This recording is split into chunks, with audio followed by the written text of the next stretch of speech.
5-year-old woman in Tennessee named Astrid became a multimillionaire overnight after winning a $500 million lottery jackpot.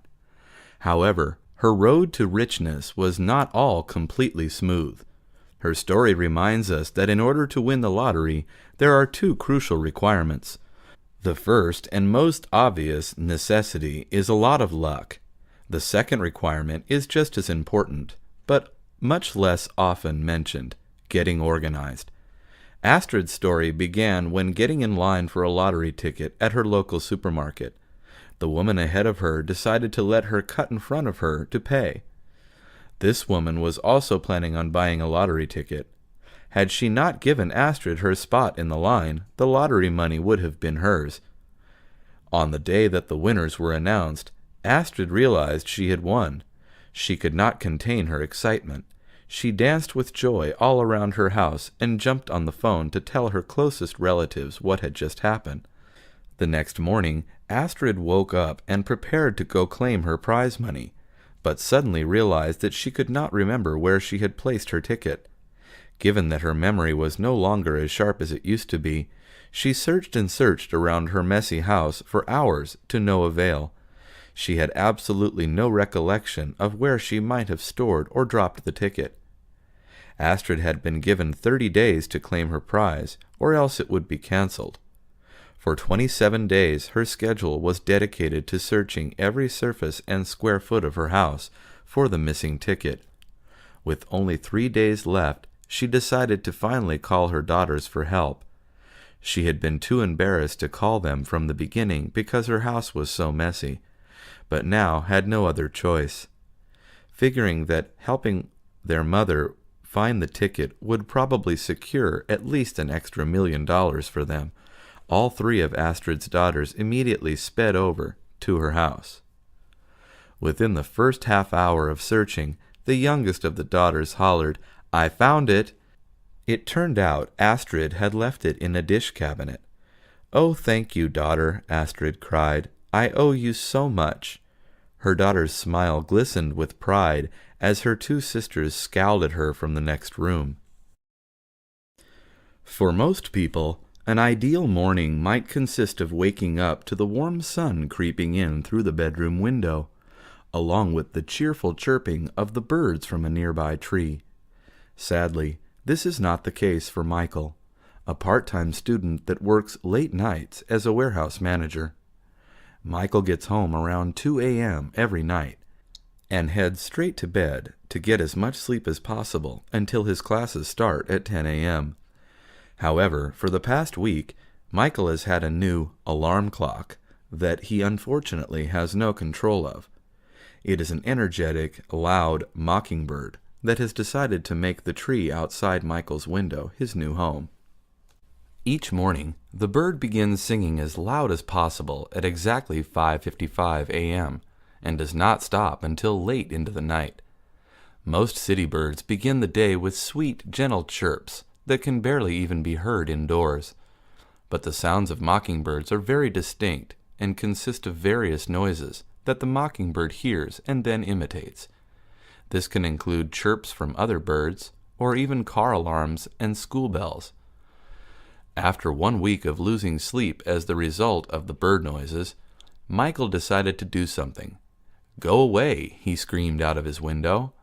When that didn't work, he started throwing things at the tree to try to scare the bird away. This only made the bird get even louder. As a final resort, Michael phoned his local animal control and requested to get somebody to remove the bird from the area. "We can't do that," replied the animal control specialist. "Mockingbirds are a valued feature of North America's wildlife and are protected by many laws. You should consider yourself lucky to have one so close to home. Just enjoy the beautiful sounds of nature." Furious, Michael hung up the phone and threw himself on the couch, dozing off into the deepest sleep he had ever experienced all week. Only 5 minutes later, he awoke to a thunderous caw-caw coming from outside. On December 26, 2004, a 10-minute-long earthquake with a 9.3 magnitude occurred in the Indian Ocean. This massive earthquake which is the third strongest ever recorded in history, triggered various powerful tsunamis that reached over a dozen countries' shores. Nearly 230,000 people were killed by the catastrophe, and hundreds of thousands of others ended up injured or missing. In the midst of all the devastation caused by this disaster, many amazing and inspiring survival stories have emerged. One of the most extraordinary of these is the story of a young girl named Wati. The tsunami struck her hometown of Aceh when she was only 8 years old. Like so many others, the powerful waves separated her from her family, and she ended up being washed into an unknown town. After many years of searching for her, her family gave up and assumed that she had died after being swept away. Miraculously, Wati was returned to her parents 7 years later, at the age of 15. According to Wati, she had been adopted by a stranger who found her on the streets after the tsunami. Although the woman took her in to live with her, she forced Wati to beg on the streets and would often beat her if she did not make enough money. The girl had tried to find her family by asking for help from strangers, but did not remember the names of her parents and could only vaguely remember that she had a grandfather named Ibrahim. Finally, one day, a cab driver who heard Wati's story happened to know an old man with that name in a nearby town and decided to take her to him. Although the old man did not recognize her at first, he took Wati to see his daughter. "When I saw my mother, I knew it was her," said the 15-year-old. "I just knew." The parents were able to confirm that it really was their daughter based on a scar and birthmark on the girl's hip. This miraculous story is unfortunately one of the only confirmed reunions among families that were separated by the disaster. It was Saturday morning. Mary walked out of her house with $20 in her pocket and a spirit full of optimism. She had spent the previous night in front of her television set watching a reality show that followed lucky people who found amazing things at their local thrift shops. All of these people had bought seemingly ordinary items for extremely low prices and ended up discovering that their items were actually very valuable treasures. After having spent 5 consecutive hours watching other people's experiences, Mary was determined to give bargain hunting a try in hopes of finding something that would make her rich. One of her favorite stories from the show was of a man who had purchased a copy of the Declaration of Independence, thinking it was a cheap replica for only $2. He ended up discovering that the print was actually one of only 200 official copies of the Declaration of Independence commissioned by John Quincy Adams in 1820. The man ended up making $477,650 after selling it. As Mary walked into her local thrift shop, she tried recalling what all the people in the reality show had looked for. The most common items that people got rich from were paintings, and so she headed straight to the home decorations aisle. Once there, she couldn't decide which looked most expensive. They actually all seemed pretty ugly to her. "Excuse me," Mary said to an elderly woman walking by. "Which painting do you think could make me richer?" Confused, the old lady quickly pointed at one and walked away. The painting the old lady had pointed at was of a cat collage with almost 20 different cat faces jumbled atop of one another. Definitely not my first choice, thought Mary.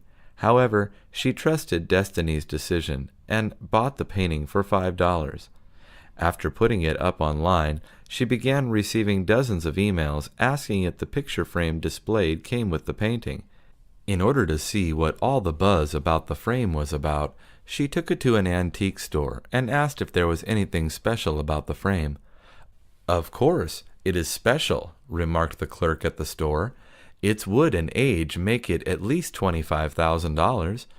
Mary ended up selling the frame for $30,000. A few days later, the buyer returned the ugly painting to her through the mail. Winter was approaching. Jason was excited for the coming season. It was his favorite time of year. He loved the cold weather and snow. Jason lived in New York. During the winter, it would snow in New York. He always played in the snow, even as an adult. Jason would gather his family and friends at the park where they had snowball fights. It was a lot of fun. His favorite holiday, Christmas, occurred in winter. This was another reason why winter was Jason's favorite season. Every year, he bought presents for his family and friends. Jason loved seeing the look on their faces when they unwrapped their Christmas presents.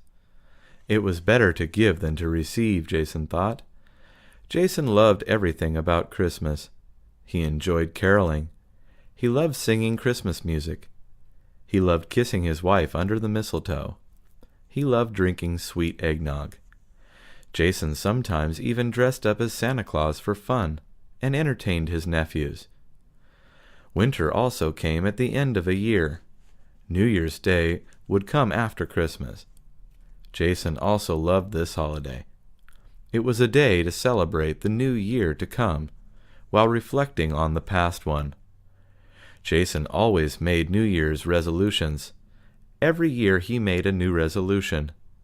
This year he promised to go skydiving. Last year he promised himself to lose 20 pounds. Jason always kept his New Year's resolution. He lost 20 pounds in 3 months. This year was no exception. He planned to sign up for skydiving lessons in January of next year. Jason could not stop thinking about winter. He could not wait for it to come. It was going to be the best winter yet. Jason needed to wait 5 more months because it was barely mid-July. For the past week, Elizabeth would come home from work and discover that her apartment smelled like cigarette smoke. She did not know where the smell was coming from. Elizabeth didn't smoke. No one else had the key to her apartment to smoke inside while she was at work. The smell of smoke especially bothered her because she had asthma. One day Elizabeth stayed home from work because she was expecting a package. When she woke up that morning, the apartment smelled fine.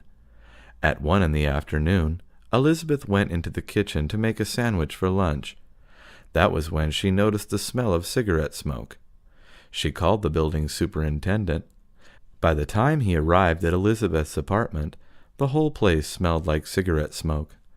The super told Elizabeth he was pretty sure the smoke was coming through the vents from her new downstairs neighbor. The neighbor was a smoker.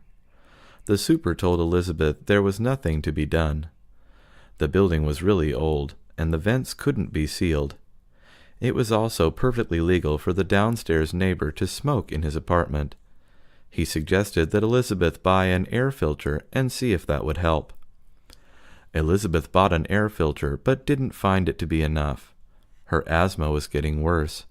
Her clothes and furniture were beginning to smell like cigarette smoke, too. Elizabeth decided to go downstairs and talk to the neighbor. She was going to ask him not to smoke in his apartment. Elizabeth knocked on the door. When he opened the door, a huge wave of cigarette smoke came out. Elizabeth began coughing violently. The neighbor gave Elizabeth a disgusted look. "Are you trying to get me sick?" the neighbor asked her. Elizabeth couldn't believe what he was saying. "No, but you are," she said. Ron was excited to show his wife Debbie what he had bought at the home improvement store. Debbie, however, was not impressed when she saw the big black plastic bin. She thought it was a garbage can. "We have a garbage can already. Why did you get another one?" Debbie asked. She seemed annoyed. Ron explained that it was not a garbage can. It was a compost bin. Ron explained that a compost bin was a place where they could put any organic waste, like fallen leaves, grass clippings, and fruit and vegetable peels. "Why can't we just throw that in the trash?" Debbie asked. She really didn't want extra work for herself. Ron explained that it was good for the environment.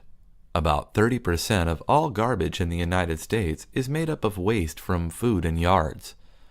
Not only would they produce less garbage, they would also make compost, which was rich soil.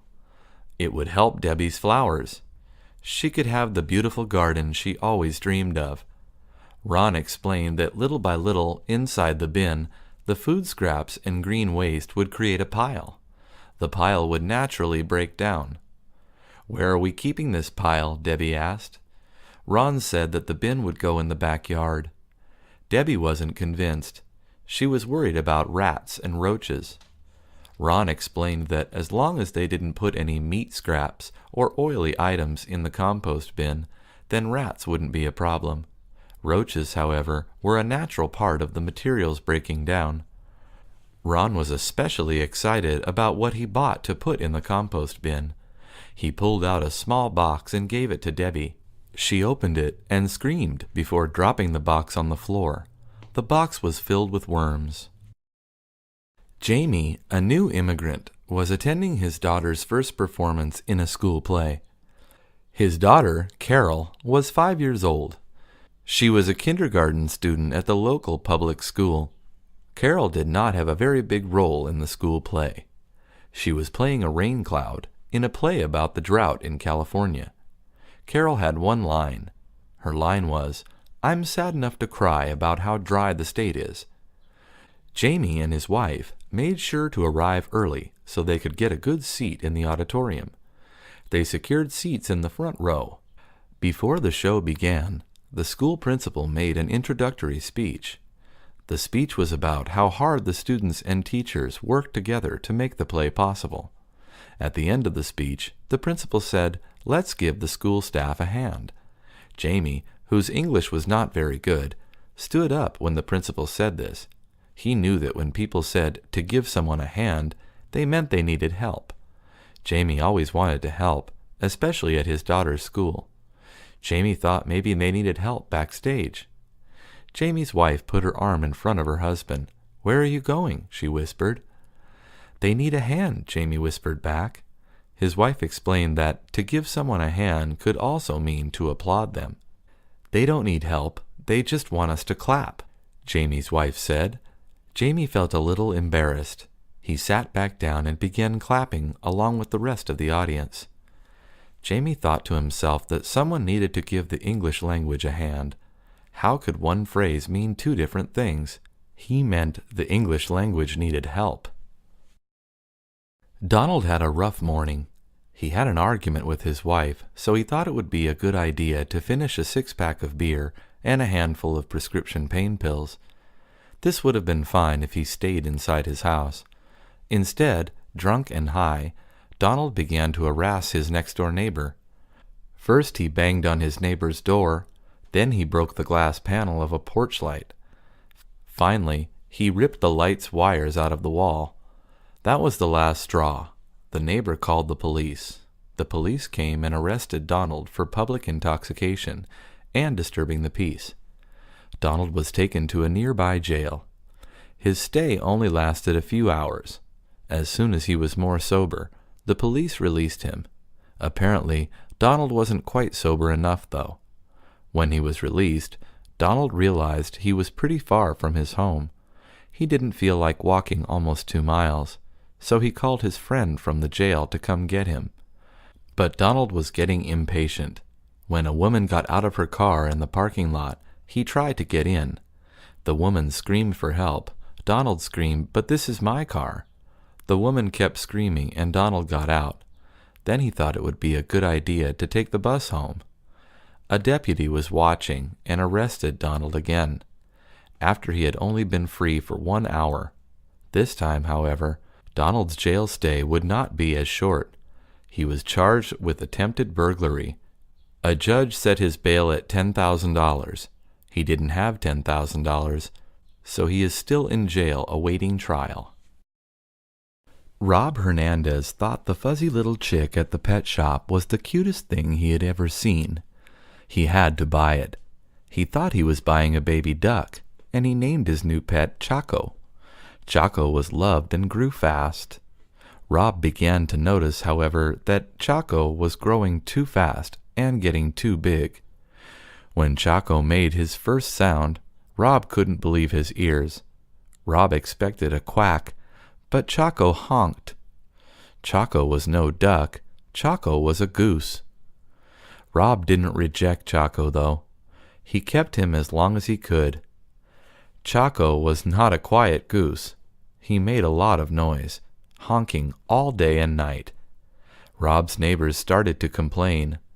Rob did not want to give Chaco up, but he couldn't risk his neighbors calling the police on him either. Rob had to make a decision. Rob decided to take Chaco to the nearby park that had a lake with other geese. Rob felt sad leaving Chaco, and he was pretty sure his feathered friend felt sad too.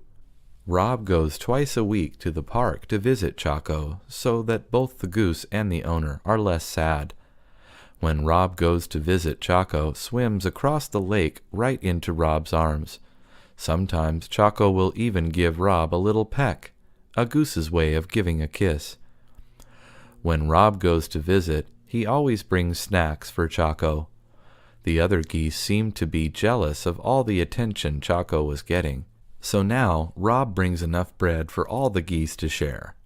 Rob and Chaco also play. Rob throws his former pet into the lake.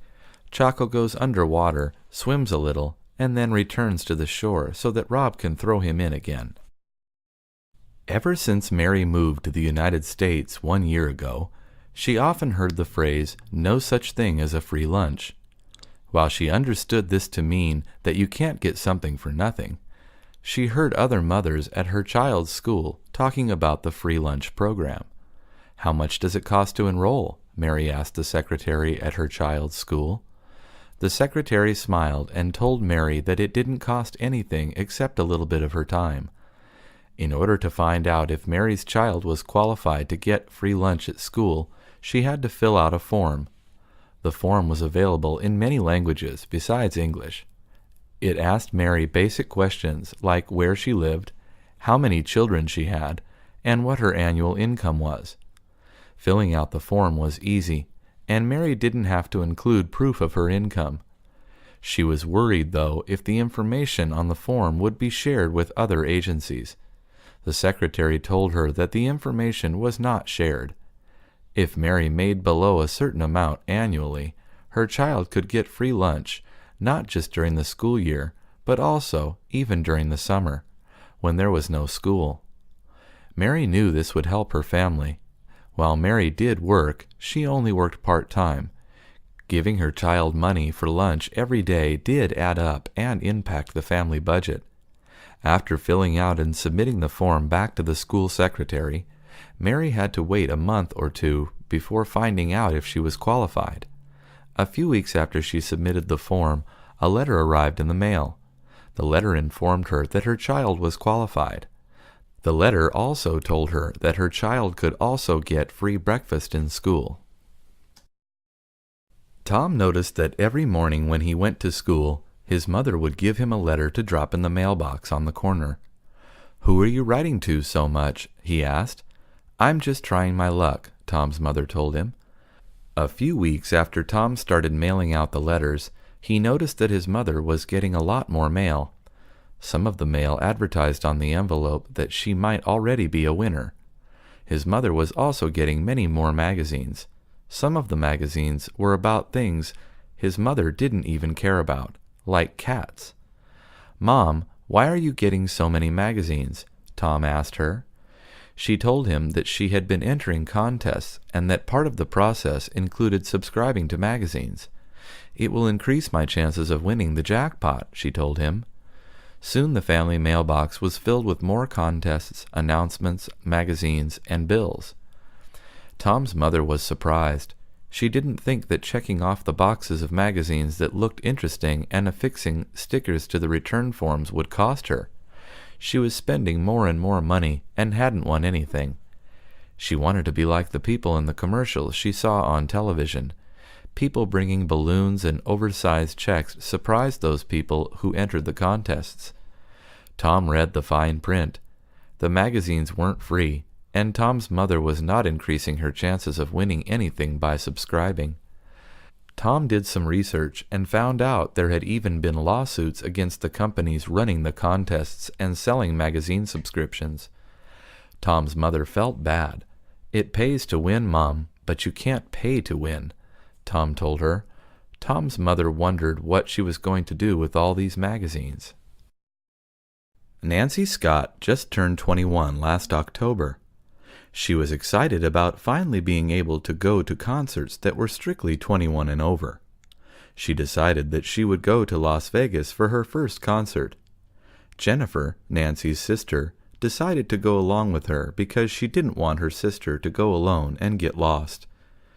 Jennifer called her friends Matt and Jake, and they all decided to make the drive to Las Vegas. As they arrived in Las Vegas, they parked their car in the parking lot of the hotel that they were staying in. Nancy took a shower, and then Jennifer took one. They got dressed and then met both Matt and Jake in the lobby of the hotel. Nancy was so excited, she asked her sister if she wanted to get a drink. Jennifer agreed and said, "Okay, but only one." Jennifer bought her sister a giant drink that came in a 4-foot-tall cup, and she got the same. Nancy couldn't believe how big the drink was. "It's almost as tall as me," Nancy said. Jennifer laughed and took a drink from her cup. Matt and Jake arrived first at the place where the concert was going to be. They called the sisters and told them where to meet them. Nancy was excited to see the concert because one of her favorite bands was playing. As they got in line to get in, Jennifer went to the restroom. When Jennifer was getting back to her friends and sister, she met one of the members of the band named Jill. Jennifer told Jill about Nancy coming all the way to Las Vegas to see the show, and if she could do something special for her. Jill smiled and said sure. She reached into her purse and gave Jennifer 4 backstage passes. Jennifer hugged Jill and said thank you. Jennifer ran back to Nancy and told her to close her eyes. When Jennifer told Nancy to open her eyes, she was holding up the backstage passes in front of Nancy. Nancy began jumping up and down with joy. James Baker was only 12 years old when his parents decided to move the family to a new town. At first, James was heartbroken because he had to leave his friends behind. His mother told James that it would be okay and that he would make new friends. When James and his family finally arrived at their new home, they decided to go out to meet the neighbors. It was a typical American suburban neighborhood. Every house had a big lawn in the front, with a walkway leading up to the door. James felt uncomfortable, and he didn't want to meet the neighbors. The first house they went to belonged to an elderly couple. They seemed nice, but they didn't have any kids that were James's age. The next house they visited had bicycles parked by the garage door, so James thought kids of his age might live there. James knocked on the door, and a young girl named Linda answered. James became nervous. He let his mother do the talking. Linda's parents weren't home, but she told James's mother that they would go visit when they got home. Linda smiled at James, said goodbye, and closed the door. As they were walking back to their house next door, James looked back and noticed Linda was looking at him through the window. James looked at her, and Linda smiled. When they got home, James went to his new room. He took a look outside his window and noticed that he could see Linda in her room. He couldn't help looking at her. He thought she was the prettiest girl he had ever seen. As James was looking at her, he heard his mother calling. "I'll go downstairs in a moment, Mom," James said as he turned away from the window. When James looked back to Linda, she was staring right at him. James fell down to the floor and said in a whisper, "Oh no, I hope she didn't see me. Oh, please, please." Linda saw him and laughed. She thought James was cute. My best friend's name is Joseph Taylor, but he prefers to be called Joe. He does a lot of stupid stuff, and it usually gets him in trouble. The other day, while he was trying to impress some girls, he fell off his skateboard and broke his arm. Joe had to get his arm in a cast. He told me it was worth it. He had already gotten 3 phone numbers from the girls he was trying to impress. I always love Joe coming over to my house because it makes my day more exciting. After he showed me his arm, Joe asked me if I wanted to go to the mall. "Sure, why not?" I said. I asked my mom for permission, and she said yes. When we got to the mall, Joe wanted to get something to eat, so we went to McDonald's. We got 2 hamburgers and 2 sodas, and then we went walking around the mall. For some reason, Joe always liked stealing things from the stores at the mall. I never understood why he stole the things he did. For example, that day he stole 3 keychains, 5 pairs of socks, and a t-shirt of a television show that he had never heard of. Joe always said the same thing when he got out of the store. I love the rush of stealing. I always looked at him, shook my head, and called him an idiot. The worst was yet to come. When we were leaving the mall to go catch the bus, a security guard grabbed Joe and me by the shoulders and told us we couldn't leave. The security guard took us to his office and called our parents. I was worried because I knew my dad would yell at me. Joe, on the other hand, was laughing and was telling me jokes. When our parents showed up to pick us up, Joe looked at me smiling and said, "See you in a couple of months." I looked at him, shook my head, and called him an idiot. Michael Hall always loved playing basketball with his brother Scott. They lived next to a park, and they went to play basketball at the park every day. Michael was a junior at his college, and Scott was a freshman. They both tried out for the college team, but were so nervous during the tryouts that they didn't make it. One day, while they were playing basketball, Michael noticed that a guy was watching them play. When Michael and Scott finished playing, the guy who was watching them went up to Michael. "You guys have some skills," the guy said. Michael finally realized who the man was. It was Charles King, a famous basketball player. Charles told them that he used to play basketball at that park too when he was younger. Charles asked them if they played for school or if they had a team with friends. They said they didn't make it into their school's team. "I never made it onto my school's basketball team either," Charles said. Charles asked the brothers if they wanted to play a game of 2-on-1. They happily said yes. Charles won, of course, but he told the brothers that they were really good. Charles then told the brothers that he was starting a basketball camp at his old high school, and if they were interested, they could join it for free. The brothers had heard about it and said that they would love to join. "We just have to ask our mothers," Scott said. Charles laughed and said, "Of course, you don't want to get Mom mad." The 2 brothers ran back home, and they told their mom about what had happened in the park. She told them that they could join as long as they kept up with their homework and their classes. The brothers agreed and went back to the park to practice. Robert Lee and his brothers were excited about the new Godzilla movie that was coming out. The day the movie came out, Robert and his brothers went to the theater early. Robert's brothers wanted to see another movie first, and then they wanted to sneak into Godzilla. Robert didn't mind because he liked going to the movies. When they got to the theater, Robert bought his brothers popcorn, soda, and some candy. When they got everything, they went to find their seats. Robert's brothers didn't like the first movie they watched, but they were excited to see Godzilla. Robert went to get more soda and popcorn because his brothers had finished all of it. Robert's brothers snuck into the theater, and they were waiting for Robert to come back with the snacks. When Robert tried to go back in to see Godzilla, a security guard asked him for his ticket. Robert didn't have one for Godzilla, so the security guard had to kick him out. Robert had to go outside and buy another ticket for Godzilla.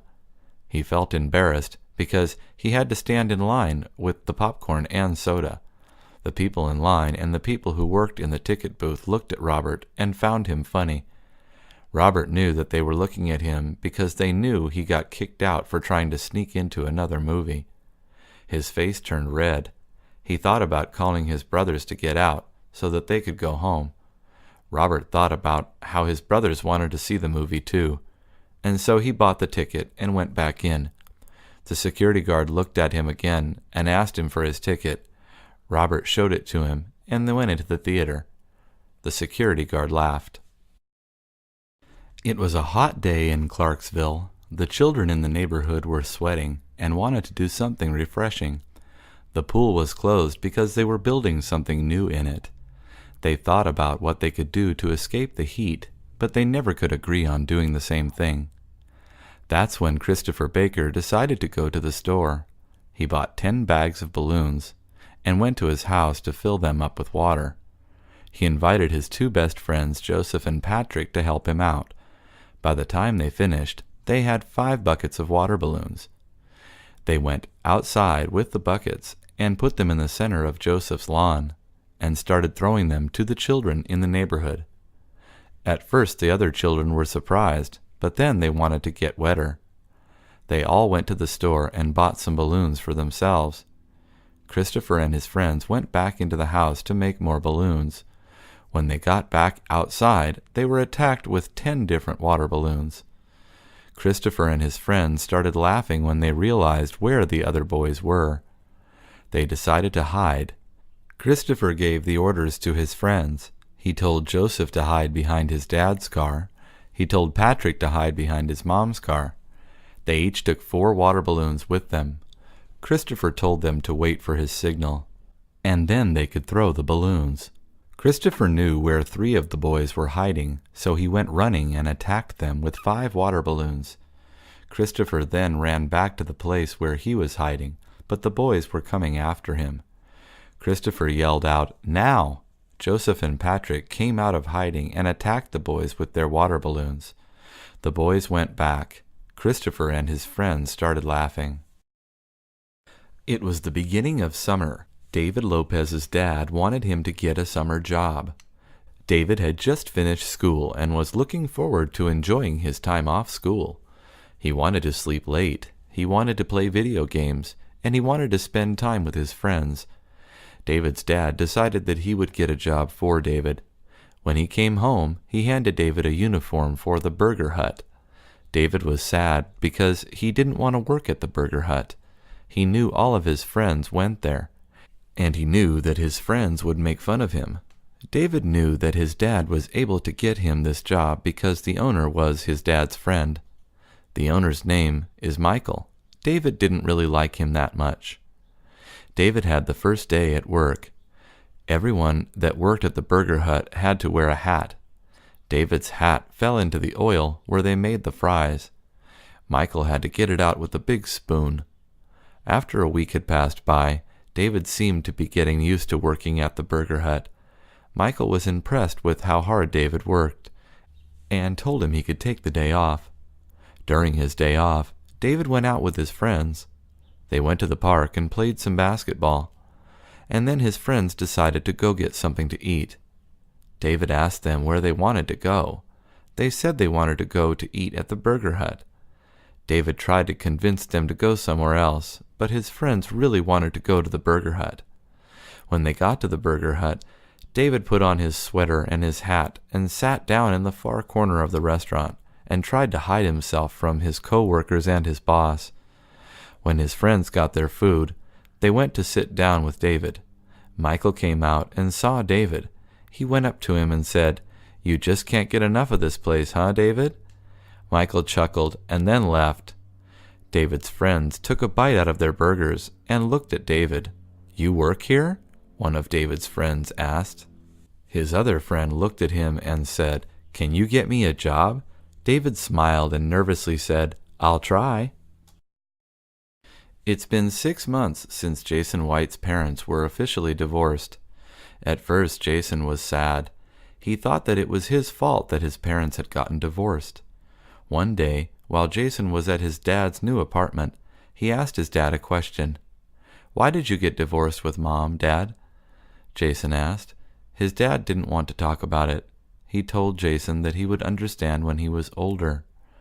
The following day, Jason went back home with his mother. During the car ride, he asked his mother the same question. "Why did you get divorced with Dad, Mom?" Jason asked. She told Jason the same thing his father had told him. Jason didn't understand why they couldn't tell him the reason. He was 10 years old, but he felt like he was still 6.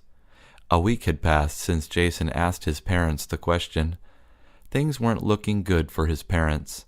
His mom would cry, and his dad would always be mad. Jason began getting angry with his parents. One day after school, Jason decided to go over to his friend Matt's house. He asked Matt if he could sleep over for a couple of days. Matt said yes, so Jason went to get some clothes from his house before his mom got home. Jason went back to Matt's house. He told Matt not to tell Matt's mom and his mom that he was staying there. He didn't want anyone to know that he was there. Matt agreed. At around midnight, Jason's mom called Matt's mom to ask if Jason had stopped by. As Matt didn't tell his mom said no. The following day, Jason saw that the police were looking for him. His mother and father had called the police. Matt began to get worried because he didn't want to lie to the police. He called Jason's parents and told them that Jason was at his house. When Jason's parents arrived at Matt's house, Jason wanted to leave through the window. Matt told him that his parents were worried sick and that he had to go back. His parents came into Matt's room and saw Jason. They ran to him and hugged him. Jason's dad turned to his ex-wife and gave her a big hug and kiss. Jason felt happy but confused. Karen and Betty Robinson were out celebrating their birthdays. They were identical twins and had just turned 30. They went out to a baseball game with a couple of friends. They all bought themselves beer and each drank 8 beers. Karen couldn't drink as much as Betty could, so she had gotten drunk by the 5th beer. Karen and Betty knew that they were going to be drinking, so they decided to take the bus to the game. Their friends all came on the bus as well. When it was time to go home, Karen and Betty got back on the bus with their friends. They got to Union Station and got off to catch their train home. They said bye to their friends and went to catch the train. People looked at them weird because they could tell that they were drunk. When they were on the train, Karen began to feel sick. Betty looked at her and started to laugh. Karen started to vomit, but she stopped herself. She got out of the train and went running to the bathroom to finish vomiting. When they got home, Betty told Karen to drink another beer to calm her stomach. Karen agreed and drank it. It calmed her down, and then she fell asleep. The next day, Karen and Betty woke up sick. They couldn't believe how drunk they had gotten. They both felt terrible. Their stomachs hurt. Their heads hurt. They both felt dizzy. When Betty got to work, she found a closet and fell asleep. When Karen got to work, she went to the restroom and threw up. When they both got out of work, they promised themselves that they wouldn't drink like that ever again. When Christopher Lee was a young man, he had a dream to become an English professor. He worked hard at this by first going to a community college after high school, before transferring to the University of California, Los Angeles at UCLA.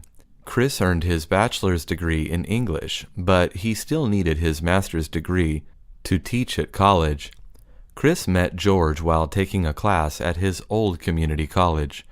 George was a news reporter who told Chris how much he enjoyed his job. Chris became very interested in his story. It turned out George was also an English major, but he turned to journalism because he wanted to be published. George said to Chris one day, "Chris, I've known lots of English majors who want to be published, but never got that chance. In journalism, you can get published and get published often." Chris thought about his words and asked him how he became a journalist.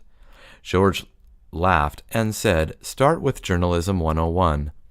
Chris took his advice and soon fell in love with writing in journalism style. Its short, precise method of writing appealed to Chris. Journalists deal only in facts. It's not like English writing. You don't paint pictures in journalism. You report facts. There is a measure of creativity involved with writing in a journalistic style, but it is unlike English." Soon, Chris earned his certificate and went on to earn his master's degree in journalism. He now works for a large daily newspaper. He is very grateful to his old friend George, who introduced him to journalism. He has now been published more than 200 times. George changed the course of Christopher's life. Richard grew up in Los Angeles, California, and had a pretty good life. There was food on the table and he had plenty of clothes to wear. He didn't really have any needs. He went to a good school in a nice area of the city and had many friends. Richard grew up with 3 older sisters who also enjoyed their life in California and had many friends. All this was possible because of their father, Michael. Michael was born into poverty in a small town just outside of Mexico City. When Michael was a boy, he remembered times when there was not enough food to eat or fresh water to drink. Whenever he was thirsty, he would go to the river to collect water. Michael lived in a hut that had no floor. Many times he slept on the dirt, with just a blanket between him and the ground. All that changed when, at the age of 17, Michael immigrated to the United States with his family. The first few years were almost as difficult as it was in Mexico, but gradually things began getting better for Michael and his family. When Michael turned 19, he decided to enroll into a community college. His father had always stressed the importance of learning English while they lived in Mexico. That talent was very useful to Michael now. Soon Michael was bringing home excellent report cards. Because of this, he was able to transfer to a university and earn his degree in engineering. Michael got a great job that paid well, which allowed him to move into a better part of town, and to help his parents too. He soon had a family of his own. When Richard was born, it was the happiest day in Michael's life.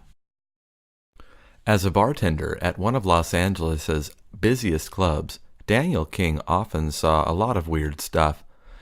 During the last party he worked, he saw 5 people throwing up on the dance floor, 2 fights, and a girl losing her top in front of everyone. The weirdest thing that ever happened to Daniel was when a drunken girl asked him to dance. He denied at first, but when she came back for another drink, she dragged him to the dance floor. Girls had dragged Daniel to the dance floor before, but this time was different. The girls that dragged him out before actually knew how to dance, but this girl did not, and she was drunk. She kept jumping up and down, shaking her body and looking at Daniel straight in the eyes. She was so drunk that she kept bumping into the other people that were dancing. As the music played, the girl kept jumping and dancing. She kept yelling to Daniel that she had to go to the restroom, but he couldn't hear her. She yelled at Daniel once more, and that's when it happened. She had an accident on the dance floor. Some of her urine actually got on Daniel's shoes. After it happened, the girl was so embarrassed that she ran out of the club crying. Daniel couldn't believe what had happened. He told people to move out of the way while his friend came over to clean up the dance floor.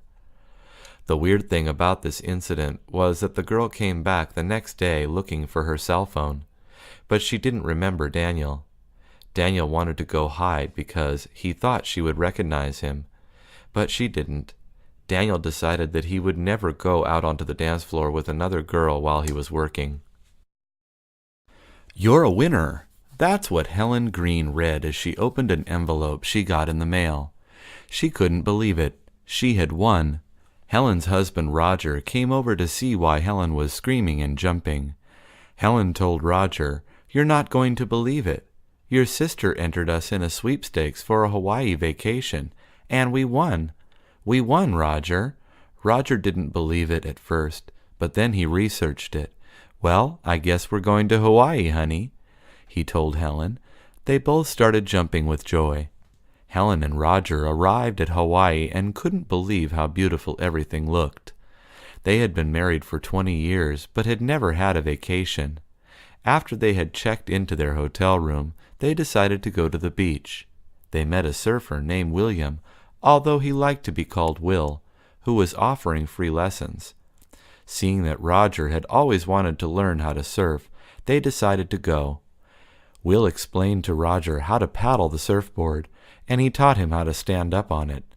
After 2 hours of training in the sand, Will told Roger that they would go out to the water. Roger didn't like that. "Where are we going?" Roger nervously asked. "Over there," said Will, as he pointed to the ocean. He started getting nervous and started breathing heavy. Helen went over to Roger and calmed him down. "They're probably in their honeymoon. people said as they passed Roger and Helen. Roger laughed. He finally calmed down. He went out to the ocean with Will and tried to surf. Every time he tried to get on the surfboard, he ended up falling. When they got back to land, Helen hugged Roger and kissed him. "You did great, honey. I love you," Helen said. Roger knew she was lying, but he had never seen Helen smile so greatly. He let it go. Paul Martin didn't like going to his family reunion. He didn't know most of them, and he didn't even like the people he did know. Paul had always been a loner. He liked doing things alone. He went to the movies alone. He went to concerts alone. He liked to go eat alone. So, at the family reunion, it was no surprise to see that Paul was sitting alone at a table where no one was sitting at. Occasionally, an aunt or uncle of his would come up and say hello, but none of his cousins ever said hello to him. Paul was fine with it. He didn't care, because he didn't like talking to them either. During his last family reunion, Paul decided to play a trick on his cousins. His cousins had been playing Nintendo in his uncle's room.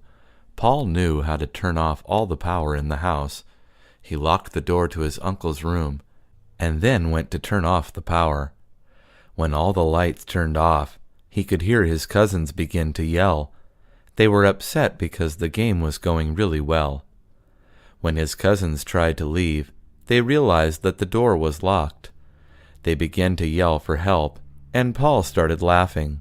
All of his aunts and uncles were outside enjoying the party, so no one could hear the yells.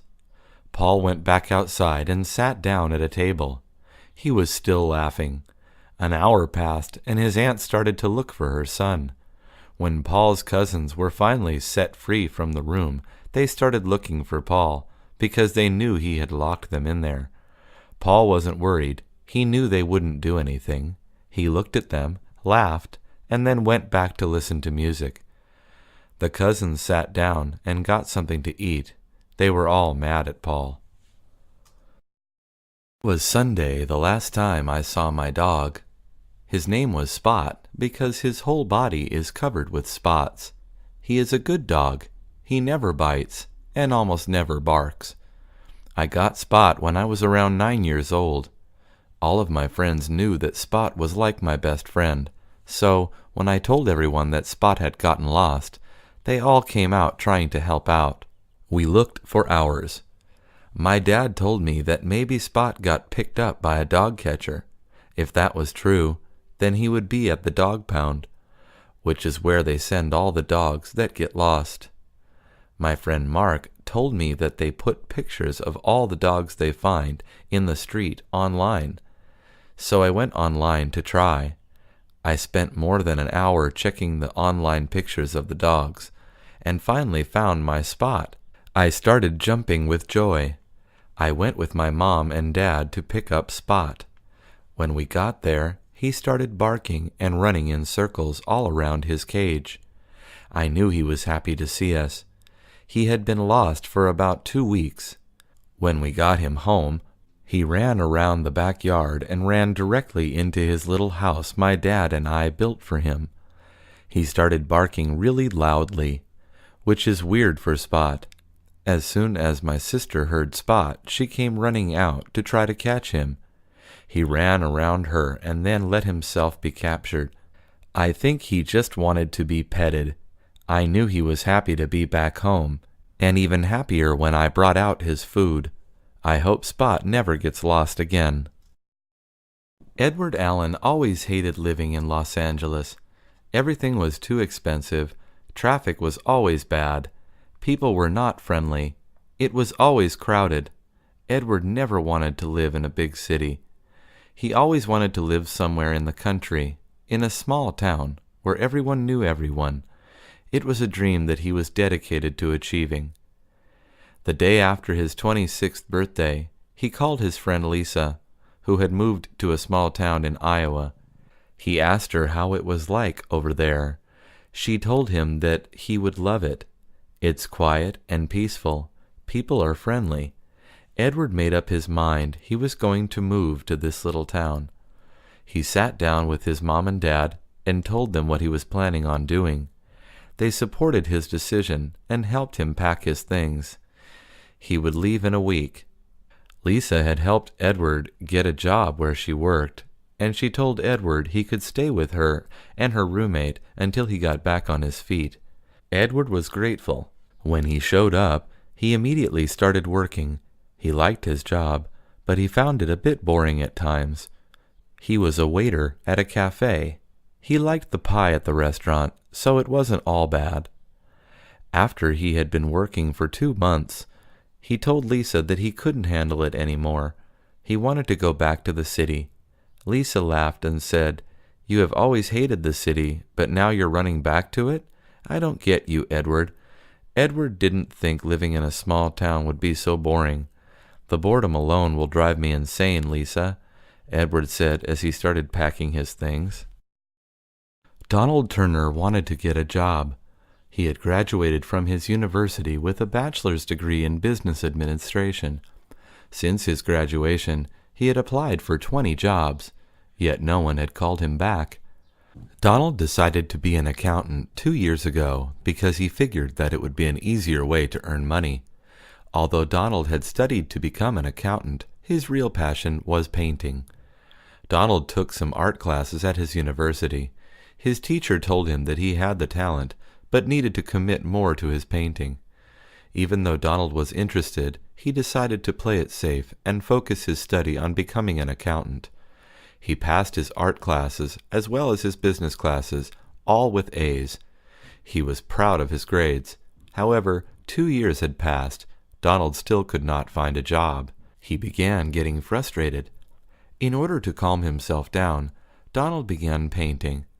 He would go to apply for jobs in the morning and then come back home and paint.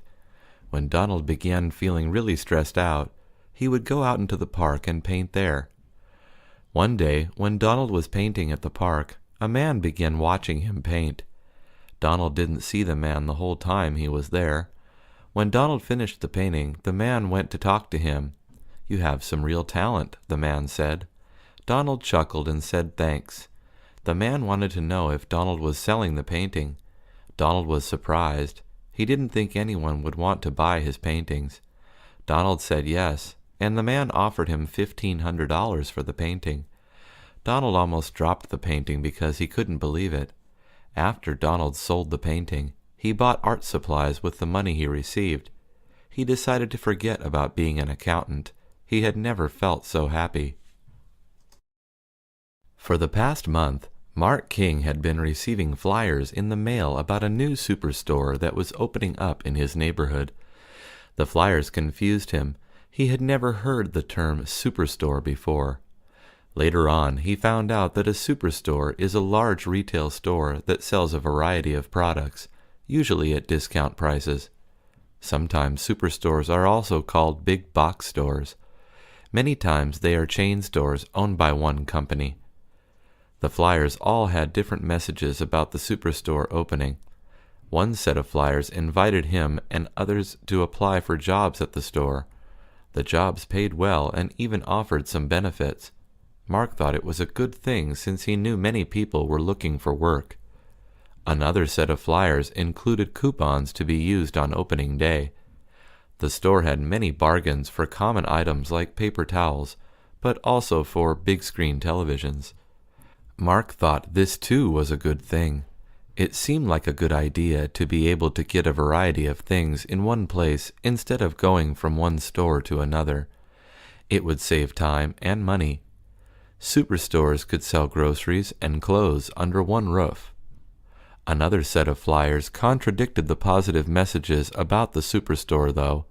Some local residents were organizing a protest of the superstore.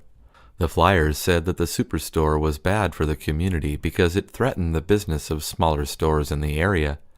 Mark thought about Mr. Hernandez, who owned a small grocery store down the block. That was where Mark bought staple food items like eggs and milk. He didn't want Mr. Hernandez's store to be closed, but he also wanted to save money. Getting a driving license is very important for a 16-year-old. Today was my 16th birthday, and my dad promised to take me to the Department of Motor Vehicles to do my driving test. I passed my written test already, so it was for a road test today. When we got to DMV, I began to get really nervous. I was driving my dad's car, and I didn't want to mess up and crash. My dad looked at me and told me that everything would be fine.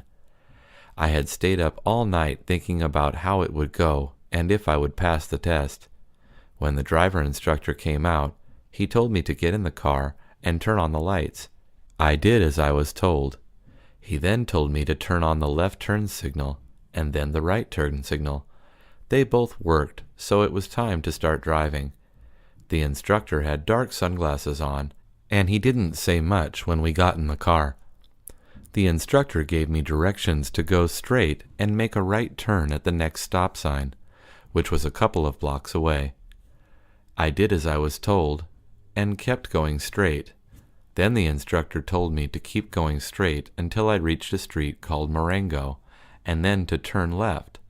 As I drove, I kept looking for Marengo Street, and thought I might pass it, and the instructor would deduct points from my test. When I finally found Marengo Street, I turned to tell the instructor. That was when I realized that he was asleep. I couldn't believe it. This was an important event in my life, an event that I had been worried about for months. When we finished, he woke up and told me that I had done a good job, and that I was going to get my license in about a month. I laughed and thanked him. I went to tell my dad the good news. Ruth Campbell had never gone to Disneyland as a child. She was now 40 years old, with 2 children, a boy and a girl. The boy's name was Jeff, and the girl's name was Carol.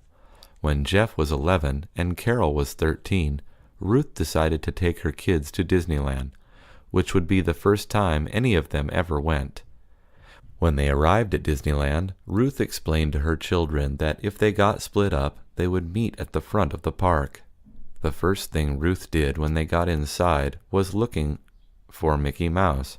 She wanted to take pictures with all the characters at Disneyland.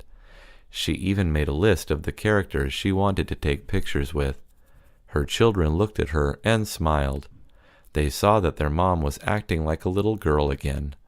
She was giggling every time she took a picture with a character. Her favorite Disney character was Donald Duck, so she kept an eye open for him. When they were in line for a ride, she saw that Donald was taking pictures with people by a restaurant. She told her children, "Look, guys, it's Donald.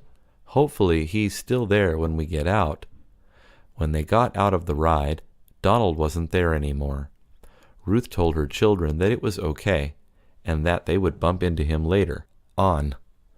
They enjoyed their day at Disneyland until it was time for the park to close. Ruth and her children were looking at the fireworks that they put on every night at Disneyland. She hugged her children and told them she loved them. They hugged her back and continued to watch the show. When they were leaving the park, her children noticed that Donald was taking photos with some other people, and their mom hadn't noticed him yet. Carol told her mom that she needed to go to the restroom and asked her mom to wait for her for a moment. While she was waiting for Carol to come back from the restroom, Ruth felt someone poke her on the shoulder. It was Donald Duck, with Carol. Ruth began tearing up a bit and hugged both of them. They all took photos with Donald Duck, the last character on Ruth's list. 3 men once lived in a small town in Texas. One was a musician, another was an artist, and the other was a poor homeless man. One day the artist was going to start working on a new sculpture, but didn't have the necessary tools to start. He went downtown and saw a poor homeless man. Because the artist was new in town and got lost, he asked the homeless man where the nearest art supply store was. The homeless man told him that it was the red and white building around the corner. The artist looked at him and said thank you. He gave the homeless man a $10 bill with the words, "Pass it forward," written on the bill. The homeless man took the money and said, "God bless you." A few hours had passed, and the homeless man started getting hungry. He walked around in town, and saw a young musician playing outside of a cafe. The homeless man sat down and started listening to the music played by the musician. A waiter from the cafe came out and told the homeless man that he had to leave because he wasn't buying anything, and other people wanted to sit down and enjoy the music. The musician saw this and told the waiter to leave him alone, and that he would buy the homeless man something to eat. The waiter looked at the musician and said okay. The homeless man thanked the musician. After he finished eating, he took out the $10 bill and gave it to the musician. The homeless man left. After the musician had finished playing at the cafe, he decided to go to a local art festival with his girlfriend. They were walking around and looking at all the different paintings and sculptures. The musician's girlfriend saw a sculpture she liked. It was a young man helping out an older man who had fallen down. She wanted to buy it, but didn't have enough money. The musician told her not to worry. He pulled out $10 and gave it to the artist. As the musician and his girlfriend walked away, the artist looked at the $10 bill and smiled. "Well, look at that. You found your way back home," said the artist. Maria Gonzalez didn't like how technology was slowly taking over everyone's life. She always took the bus to school. Whenever she got on the bus, she would notice that more than half of the people were staring down at their phones. Fewer people were having actual conversations with each other. She felt bad. She thought that this was the reason why people had trouble relating to people in the real world. Everyone was living online now. Maria had trouble making new friends because she hated being on social media websites like Facebook, Twitter, and Instagram. She rarely met new people. She tried going up to people on the bus and starting a conversation, but they always looked at her weirdly. She felt like she was an outsider, and the only one that was not caught in the internet's web of lies. One day, while Maria was walking in the park, she saw a girl walking through the park. The girl wore a long, colorful dress and was always smiling. Maria wanted to talk to this girl. She walked up to the girl and said hello. At first the girl was startled, because she didn't see Maria coming. But then she smiled and said, "Hello, do we know each other?" Maria shook her head and said no. Maria asked if she wanted to hang out and talk. The girl said sure. Maria and the girl talked for hours. They talked about everything: music, boys, family, food, and their shared distrust of technology. Maria had done something she hadn't done since she was a young girl. She made a new friend in the real world. Disneyland is also called Magic Kingdom. It is located in Anaheim, California. The park opened in 1955 and was an instant success. When Anthony Martinez was a little boy, his brothers and sisters told him about Disneyland. At first, Anthony didn't know what they meant. He was just too young and would call it Dizzyland, as he couldn't pronounce it properly. His father had taken his older siblings to the park many times, but that was years ago. Anthony was much younger than his brothers and sisters. For a long time, Anthony kept asking his parents to take him to Disneyland, but the feeling eventually wore off. He quit bugging his parents to take him. One day, when Anthony was about 8 years old, a classmate came to school bragging about his weekend at Disneyland. All of a sudden, Anthony wanted to go again. "Please, Mommy, take me to Disneyland," Anthony pleaded to his mom. His dad heard it and immediately told him, "Okay, son, we're going this weekend for sure." Anthony's dad hadn't realized that his youngest child had never been there and felt very bad about it. The weekend came, and Anthony was so excited he couldn't keep still. When they got into Disneyland, Anthony marveled at the castles and other attractions. He especially liked the life-size characters that roamed the park. He grew up watching Mickey Mouse and Donald Duck. Now he was taking pictures with them. Anthony was in heaven. The best part of the theme park is the rides. Can we go on the Captain Nemo ride? That question was soon followed by, can we go on the Matterhorn? Soon Anthony had gone on just about every ride. He was overwhelmed by the place. Soon, the family was back at their SUV heading back home with Anthony fast asleep. It was the greatest day of his young life, a day he would later call the best day of my life. A loud boom woke her up. She soon looked at the clock next to her bed. It was midnight. What was that? She asked her husband, who hadn't been woken up by the sound. So Betty shook him. Another loud boom followed. Then there was a crackling sound. "Oh, that's just fireworks," Betty's husband said. It wasn't the 4th of July, the most common day to hear fireworks. It was just a normal Thursday night in the middle of June. "Why would there be fireworks now?" Betty asked. Betty and her husband just moved into a new house after their wedding. This was the neighborhood her husband grew up in. He said it was common for people to start setting off fireworks in the summer, even before the Independence Day holiday. "The whole summer is a reason for fireworks here," Betty's husband told her. He said that even when it wasn't summer, people set off fireworks for whatever they are celebrating. "Maybe someone is having a graduation party or a birthday," Betty's husband told her. He said that sometimes people set off fireworks even when a local sports team won a game. Betty wondered how that was legal. She thought fireworks were illegal to buy and use. Betty's husband told her that it was easy enough for people to buy fireworks. He also told her that different counties in the state have different laws, so people could buy fireworks in one county and use them in a different county, like where they lived. Also, people can legally set off fireworks for holidays besides the 4th of July, like for Lunar New Year, he added.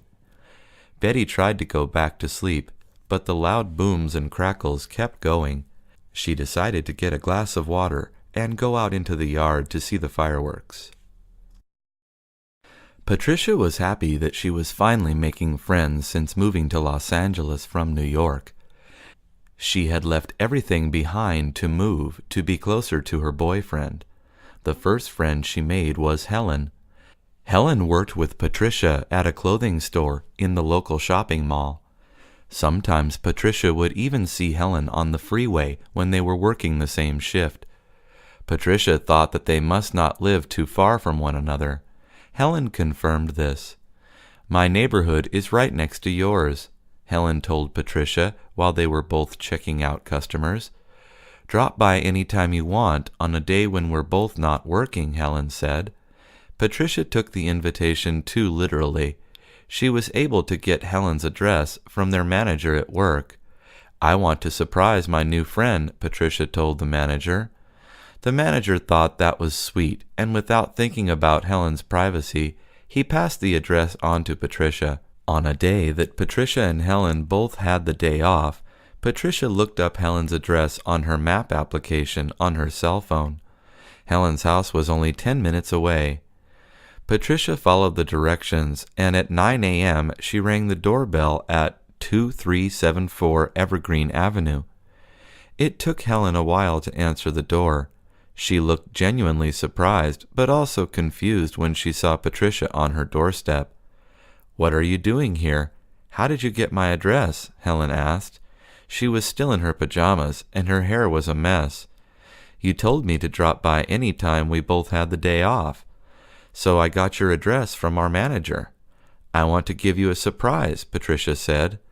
"I was just being polite. You can't just show up at someone's house," Helen said before slamming the door on Patricia's face.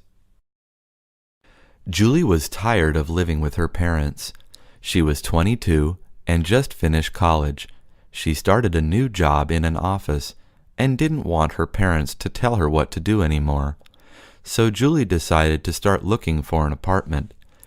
She started by looking at classified ads in the newspaper and checking on websites like Craigslist. The first apartment she went to see sounded perfect on the newspaper.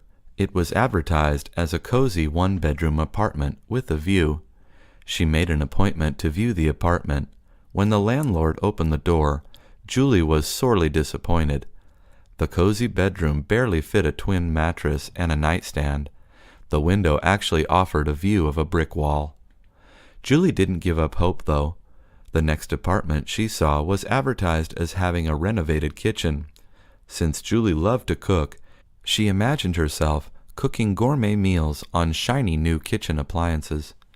However, the broker showing Julie around explained that the only renovations were new knobs on old wooden cabinets.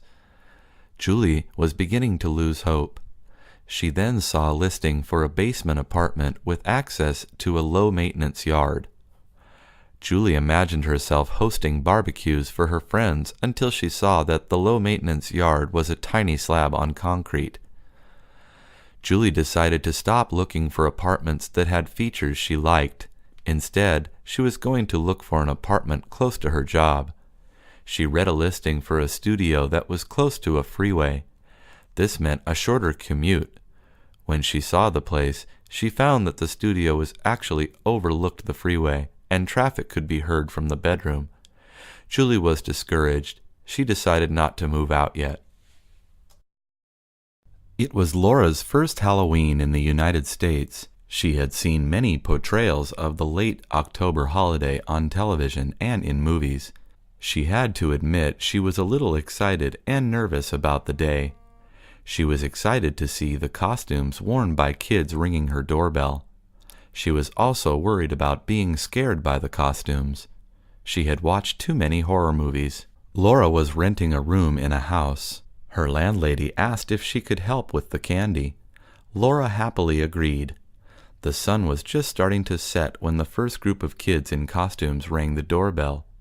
"Trick or treat," they said enthusiastically when Laura opened the door. The kids all had open bags. "I want a treat," Laura said, and grabbed the candy from each of the bags. The landlady came running to the door.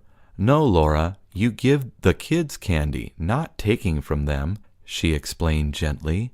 Thankfully, none of the kids were upset. They just looked confused. The landlady suggested that Laura should go out with some friends to a local community Halloween carnival. She would handle giving out the candy by herself. Laura went to her room to put on her witch costume. She walked to the local recreation center along with Joe and some other friends. The recreation center was decorated with fake spider webs and filled with artificial fog. "We're going to egg some houses," Joe told her. She didn't know that throwing eggs was illegal. She just thought it was another Halloween tradition. A few hours later, the landlady opened the door and found Laura accompanied by police. "Trick or treat?" Laura asked, looking embarrassed. Sharon and Ken just finished a wonderful meal at a fancy restaurant. The service and food were 5-star quality. Ken asked for the check. "How much is the tip?" Sharon asked. Since she and Ken were just friends, she didn't want him to pay for the whole meal. But since Ken did invite her, she assumed he was paying. Sharon thought that offering to put in the tip was a nice gesture. The tip was not going to be cheap. The meal, complete with a bottle of wine, must have been at least $200. $30 would be 15% of a $200 bill, and $40 would be 20% of a $200 check. Since the service was good, Sharon had no problem tipping a 20% tip. Ken told Sharon that there was no need to leave a tip. Sharon was shocked. Maybe Ken didn't think the food was good, or maybe he wasn't happy with the service. This surprised Sharon, because Ken seemed to enjoy the entire experience and didn't complain. "Was something wrong?" Sharon asked Ken. "No," Ken answered. He explained that he felt tipping was just an American way of showing off extra wealth. "I think it's vulgar and disrespectful," he continued. Sharon knew that Ken wasn't born in the United States and wondered if that had something to do with how Ken felt. Well, in the United States, tipping is kind of expected. Servers generally aren't paid that well and rely on tips to feed their families. The exception, of course, is that if the service was really bad. "But I had a lovely time, didn't you?" Sharon asked. "Service was great," Ken agreed. "But why don't they just pay the servers better so we don't have to pay more?" Sharon agreed with Ken, but she still left a 20% tip. One of Barb's favorite activities since moving to the United States was watching television. She especially loved watching the commercials. You really can buy anything here in America, she told her friends. One afternoon, she was watching television and saw a commercial that really grabbed her attention. It showed a cartoon woman tossing and turning. The woman in the commercial was unable to sleep because she was busy thinking about the day that had passed and worried about the day ahead. Barb wasn't quite sure what the commercial was advertising. Was it a bed? Was it a pillow? Was it just a public service announcement urging people to sleep more? Suddenly a voice on the television began speaking very quickly, listing side effects of the sleeping pill the commercial was advertising. One of the side effects was insomnia. Barb thought that seemed like an odd side effect for a sleeping pill. The next day, Barb happened to be in the local neighborhood pharmacy picking up a few things. She remembered the commercial she had seen the night before for the sleeping pills. She walked up and down the aisles looking for them. Since she saw it advertised on television, she thought she might try them. Sometimes she had a hard time sleeping. When she couldn't find the pills on her own, she walked over to the pharmacy counter and asked the pharmacist where she could find the pills. "Do you have a prescription?" the pharmacist asked. Barb explained that she didn't, but she saw the pills advertised on television and thought she would try them. "Those are not available over the counter," the pharmacist explained. Barb thought it was dumb for there to be a commercial for something she couldn't just go get at the store. She walked out of the pharmacy without buying anything. One of the first things Gustav wanted to do when he got to the United States was to see as much of it as he could. He would be flying into New York City's John F. Kennedy Airport. In New York, he planned to see the Empire State Building and the Statue of Liberty. Then he wanted to go to Philadelphia to see the Liberty Bell. Then he wanted to go to the nation's capital, Washington, D.C., where he hoped to see the White House, and maybe he would even see the president. He knew that getting to the 3 East Coast cities was pretty easy. He could take a train or bus. Gustav wasn't sure about how he would get to the other parts of the United States he wanted to see. For example, Gustav really wanted to see the Grand Canyon in Arizona. He also really wanted to go to Los Angeles to see where some of his favorite movie stars lived. Once in New York City, Gustav asked the hotel concierge if they could arrange some trips for him. The concierge was helpful and informed Gustav about the different Amtrak trains he could take to Philadelphia and Washington, D.C. "What about the Grand Canyon and Hollywood?" Gustav asked. "What about them?" the concierge asked, looking confused. "What about trips there?" Gustav asked. The concierge pulled out a map and showed Gustav how far Arizona and California are from New York. "A train there will take you about a week. A plane ride will take about 6 hours, the concierge explained. Gustav was disappointed. He had no idea that the United States was such a large country. He was determined to see as much of it as he could, though. He wondered how much it would cost to rent a camper and drive it across the U.S. Kim was a housekeeper for a family in Beverly Hills. One morning when she went to work, she found a note from her boss. The note asked her to go to the supermarket and pick up a few things. There was a list of things Kim was supposed to buy. The note surprised Kim. She had only been a housekeeper for a week and had never been asked to go shopping before. Kim didn't even know where the nearest grocery store was. She also didn't know how to drive. Thankfully, the note also told her that the boss's driver would take her to the market.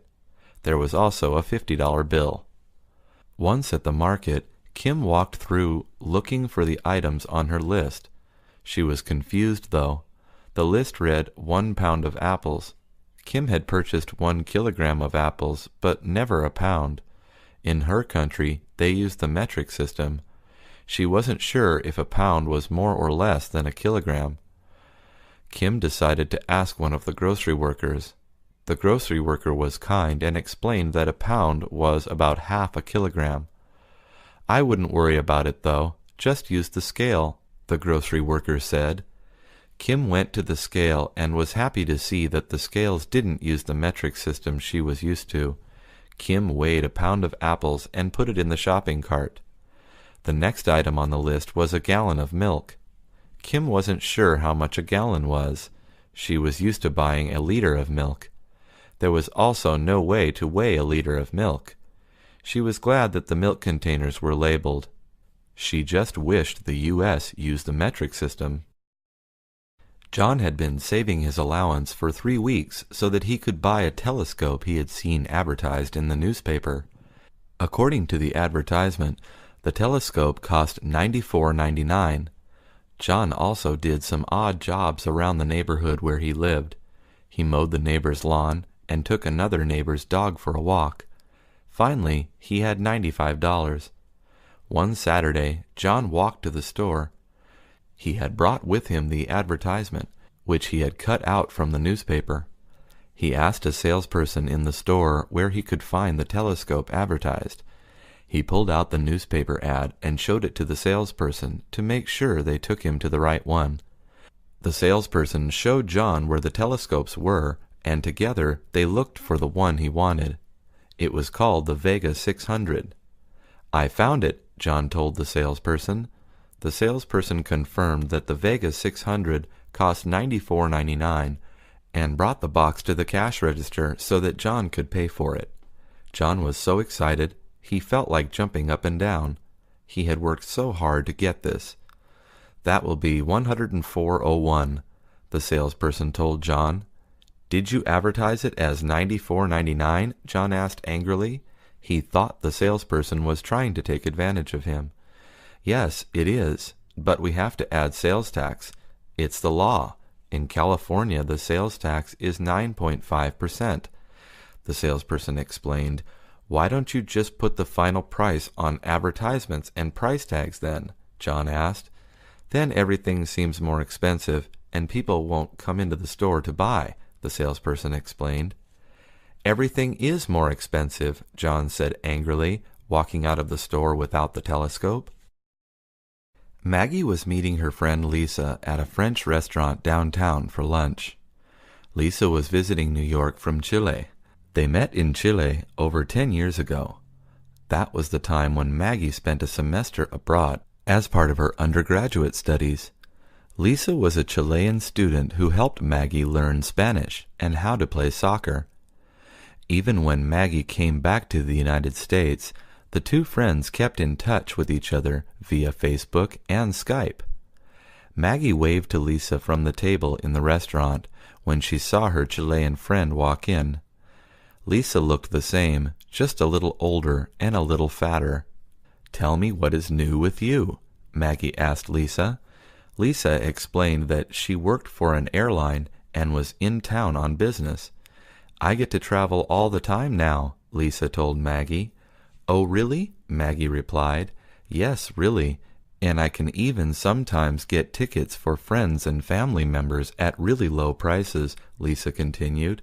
"Oh, really?" Maggie replied. Maggie was annoying Lisa. Lisa was beginning to feel like Maggie didn't believe what she was saying. "I can show you the memo from my job that explains it all if you don't believe me," Lisa said angrily. "Why wouldn't I believe you?" Maggie asked, looking confused. She thought it was great that Lisa had a job that took her all over the world and that even let her do it with friends and family. "Well, you keep saying, 'Oh, really,' like you are challenging what I'm saying," Lisa said. Maggie explained that when she said, "Oh, really," it just meant she found what Lisa was saying interesting and wanted her to elaborate. "Oh, really?" Lisa said before the two friends both burst out laughing. When William was transferred to a job in Texas, he was really worried about making friends. On his first day in the factory, though, everyone was really friendly. "You should join our softball league," his coworker Richard suggested. "That's a great idea, thanks, but I don't have a bat or a glove," William said to Richard. Richard jotted down on a piece of paper the name and address of a local sports supply shop nearby. "They will have everything you need," Richard said.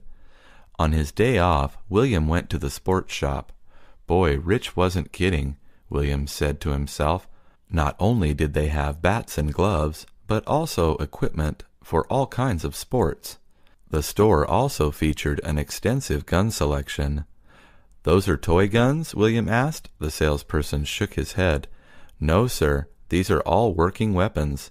I have some machetes and knives, too, if you want something more traditional," the salesperson explained.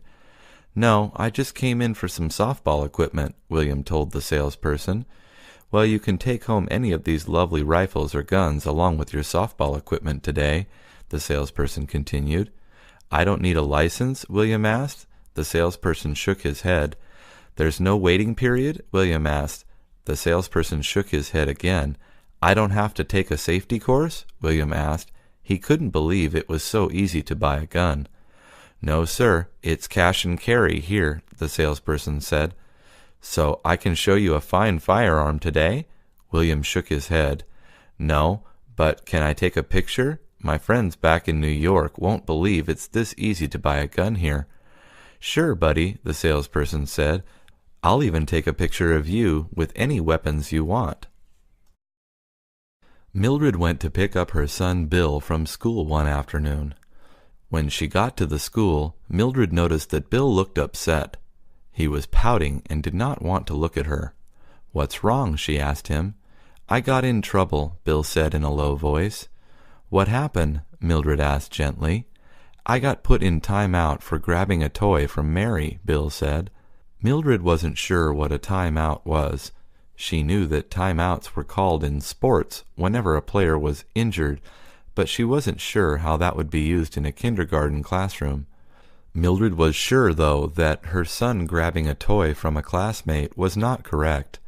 The next day, when Mildred took Bill to school, she stopped the teacher. She asked the teacher to explain what a timeout was. Mildred told the teacher that Bill was very upset about the timeout he had the day before. The teacher explained that timeout was a discipline tool she used in the classroom. When she saw Bill grab the toy from Mary, she told him to go into timeout. Timeout is a chair next to the teacher's desk where a student has to sit quietly when they do something wrong. They aren't kicked out of the classroom, just taken out of the immediate situation so they can reflect on what they did wrong, the teacher explained. Mildred thought it was an interesting way to teach self-control to little kids. "Can I use this at home?" Mildred asked the teacher. "Of course," the teacher said. Later that night, Mildred got into an argument with her husband for something. In the middle of the argument, she slammed her hand on the kitchen counter. "Mommy, you need a time-out," Bill said. When Julie left for school in the morning, she noticed. "You what?" Ken asked Elizabeth. He was sure he hadn't heard her correctly. Elizabeth had just moved in with Ken. She came to Los Angeles from New York City after a year of long-distance dating. "I want you to buy me a shopping cart," Elizabeth repeated. "In Los Angeles there are two types of people who use shopping carts. The homeless are one. They use shopping carts to carry their possessions. Old ladies are the second.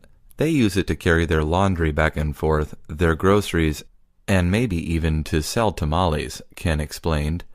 Elizabeth felt insulted. "Are you saying I'm an old lady?" she asked. She then continued to explain that she didn't want to rely on Ken to drive her to the supermarket or the laundromat. Elizabeth didn't know how to drive, but she wanted to be self-sufficient. Besides, she continued, in New York City, everyone has a shopping cart, not just the homeless or old ladies. One afternoon, when Elizabeth came home from work, there was a red shopping cart in the driveway. Ken had put a big red bow on it. "Do you like your new wheels?" Ken asked Elizabeth. She felt happy now that she could handle some chores on her own. The next day, she loaded the shopping cart with dirty clothes and set off to walk the 3 blocks to the nearest laundromat. This was not as easy as she thought. The sidewalks were uneven and the cart often got stuck, causing dirty socks to leap out of the cart. Elizabeth had to stop several times to pick up stray clothes. Then nearly every house between her house and the laundromat had a big dog that barked at her. Elizabeth hated big scary dogs. Maria received a Facebook notification on her mobile phone which says, "You have a new message from Jimmy. Maria didn't know any Jimmy except an ex-boyfriend 10 years ago. Maria opened the message, and sure enough, it was from the man she dated a long time ago. "You should Google me and see what I've been up to," the message said. Maria thought the message was strange, but out of curiosity, she typed in Jimmy's full name in the Google search bar. She saw pictures of him and a number of articles. The articles were about him filing for divorce from his wife, who was a high school teacher in New York City. She had been accused of having an affair with one of her students. She had been fired and was facing criminal charges. She had a daughter with Jimmy, a successful attorney. "Is your mind blown?" Jimmy wrote in a separate Facebook message after a while. Maria didn't know if she should respond. Why was he reaching out to her after so many years? Did he want her to know he was divorced so they could date again? Maria decided to play along. "Yes, my mind is blown, and I hope things have settled down for you and your daughter," Maria typed. Jimmy didn't respond that night. Maria thought it would be the last time she heard from Jimmy. A week later, Maria received another Facebook notification. It was another message from Jimmy.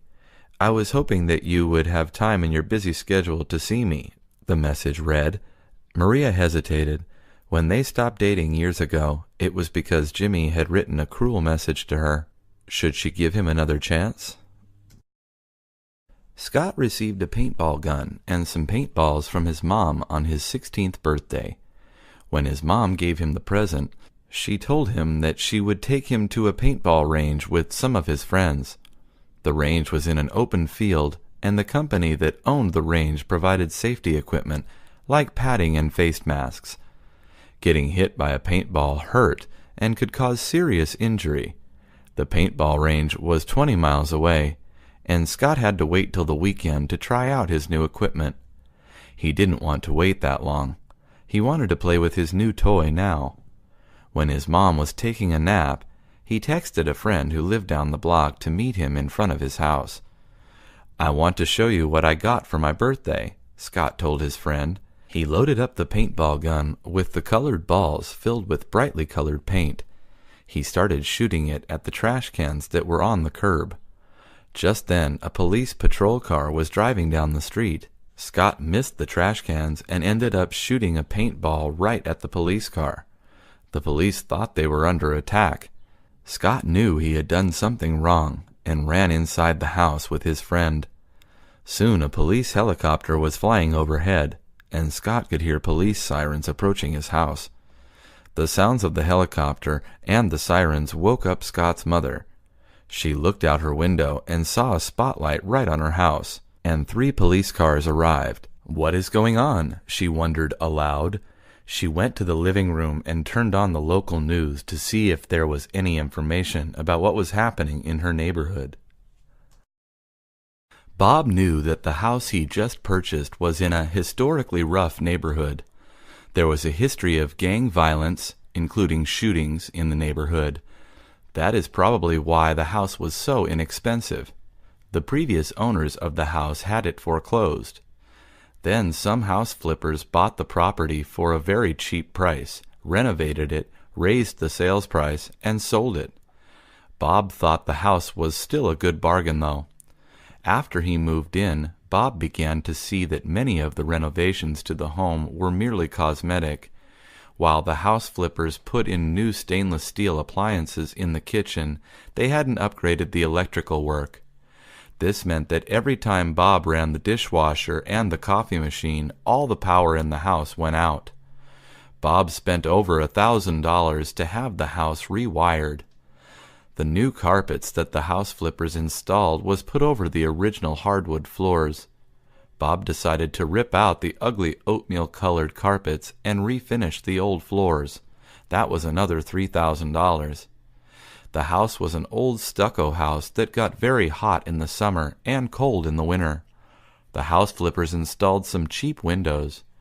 Bob hired a contractor to put in new double-pane storm windows and install ceiling fans. That was another few $1,000s. Bob wanted to make the house energy efficient, so he leased solar panels that were installed on the roof. This not only lowered his monthly electric bill, but added value to the home. Within 2 years, all the changes Bob made to the house totaled more than $20,000. In that time, the value of his home rose almost $100,000. Bob felt that he made a good investment. He knew when he sold the home that he would get more money than he paid. When Johnny was a kid, all he talked about was becoming a baseball star. Of course, he wasn't alone. Most young boys growing up in the United States want to become a Major League Baseball player at one time or another. He remembers watching his favorite players on TV when he was young, and how his father would take him to see the Giants play at Candlestick Park. Johnny recalls the old stadium and how big it seemed to him as a child. His dad took him onto the field one day when the team was having a photo day. Johnny couldn't believe how big the field was. All his favorite Giants were there taking pictures with fans. "Can I take a picture with Willie Mays, Dad?" Johnny asked gleefully. "Of course, Johnny. Let's get in line," said his dad. Willie Mays was one of the greatest baseball players to ever play the game, and he loved kids, too. That is why the line to take a picture with him was so long. Johnny didn't mind, though. He was in baseball heaven. The Giants played their arch-rival, the Los Angeles Dodgers, that day. There had always been a bit of bad blood between the two teams over the years. It started when both teams were based in New York. They were crosstown rivals at that time. After the teams moved to California in the late 50s, the rivalry continued.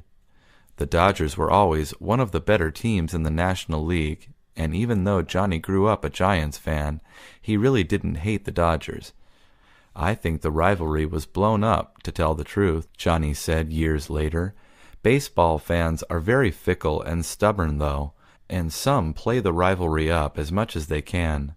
No true Dodger or Giant fan would ever admit liking the other team in public, but Johnny suspects there is a mutual respect for each team in both cities." Last week, Chris went on her first deep-sea fishing trip off the coast of Catalina Island. She had always enjoyed fishing when she was a child, but had never gone fishing in the ocean. Her dad liked to fish very often. Her big brother Jack was never the outdoor type, so her dad took her out often.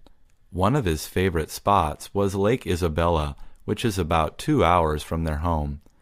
She recalls how she and her dad would spend a long, leisurely day driving to the lake and then taking his small boat out on the water.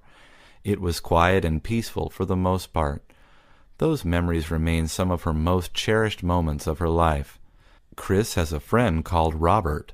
On this day, Robert invited Chris to join him on his company's fishing trip. Robert said it wouldn't cost much, but it would be a lot of fun. He knew Chris enjoyed lake fishing and figured she would have a great time. "Okay," said Chris, and to the ocean they went. The first thing Chris noticed, however, was the motion. "Wow, this boat really rocks," Chris told Robert. "Don't worry about it. You'll get used to it," he said. The trip to the waters off Catalina Island took about an hour. Chris marveled at how quickly she lost sight of the mainland. It was a bit scary when she thought about how alone they were in this great ocean. Soon it was time to collect squid for bait. The small boat stopped in the water, and the crew turned the bright light into the ocean to attract the squid. Before long, thousands of squid rose to the surface and were collected for bait. After about an hour, Chris didn't feel the rocking motion anymore. They were ready to fish. Chris caught her first ocean trout. It was a beautiful day. Tina was very involved in her daughter's education. She made sure her daughter did her homework. She also volunteered at her school. She especially liked to help parents who did not speak English. Tina often would translate at parent-teacher conferences and meetings. She also translated some of the papers that the school sent home. Tina was a member of the Parent-Teacher Association. She went to every meeting and open forum. Tina was so active in her daughter's school that she was elected to be vice president of the Parent-Teacher Association. The principal of the school did not like Tina, though. She felt Tina was too involved. She didn't like how Tina insisted that there be translation at every meeting, and that every paper that went home be in different languages. The principal felt Tina was creating more work for her and for her staff.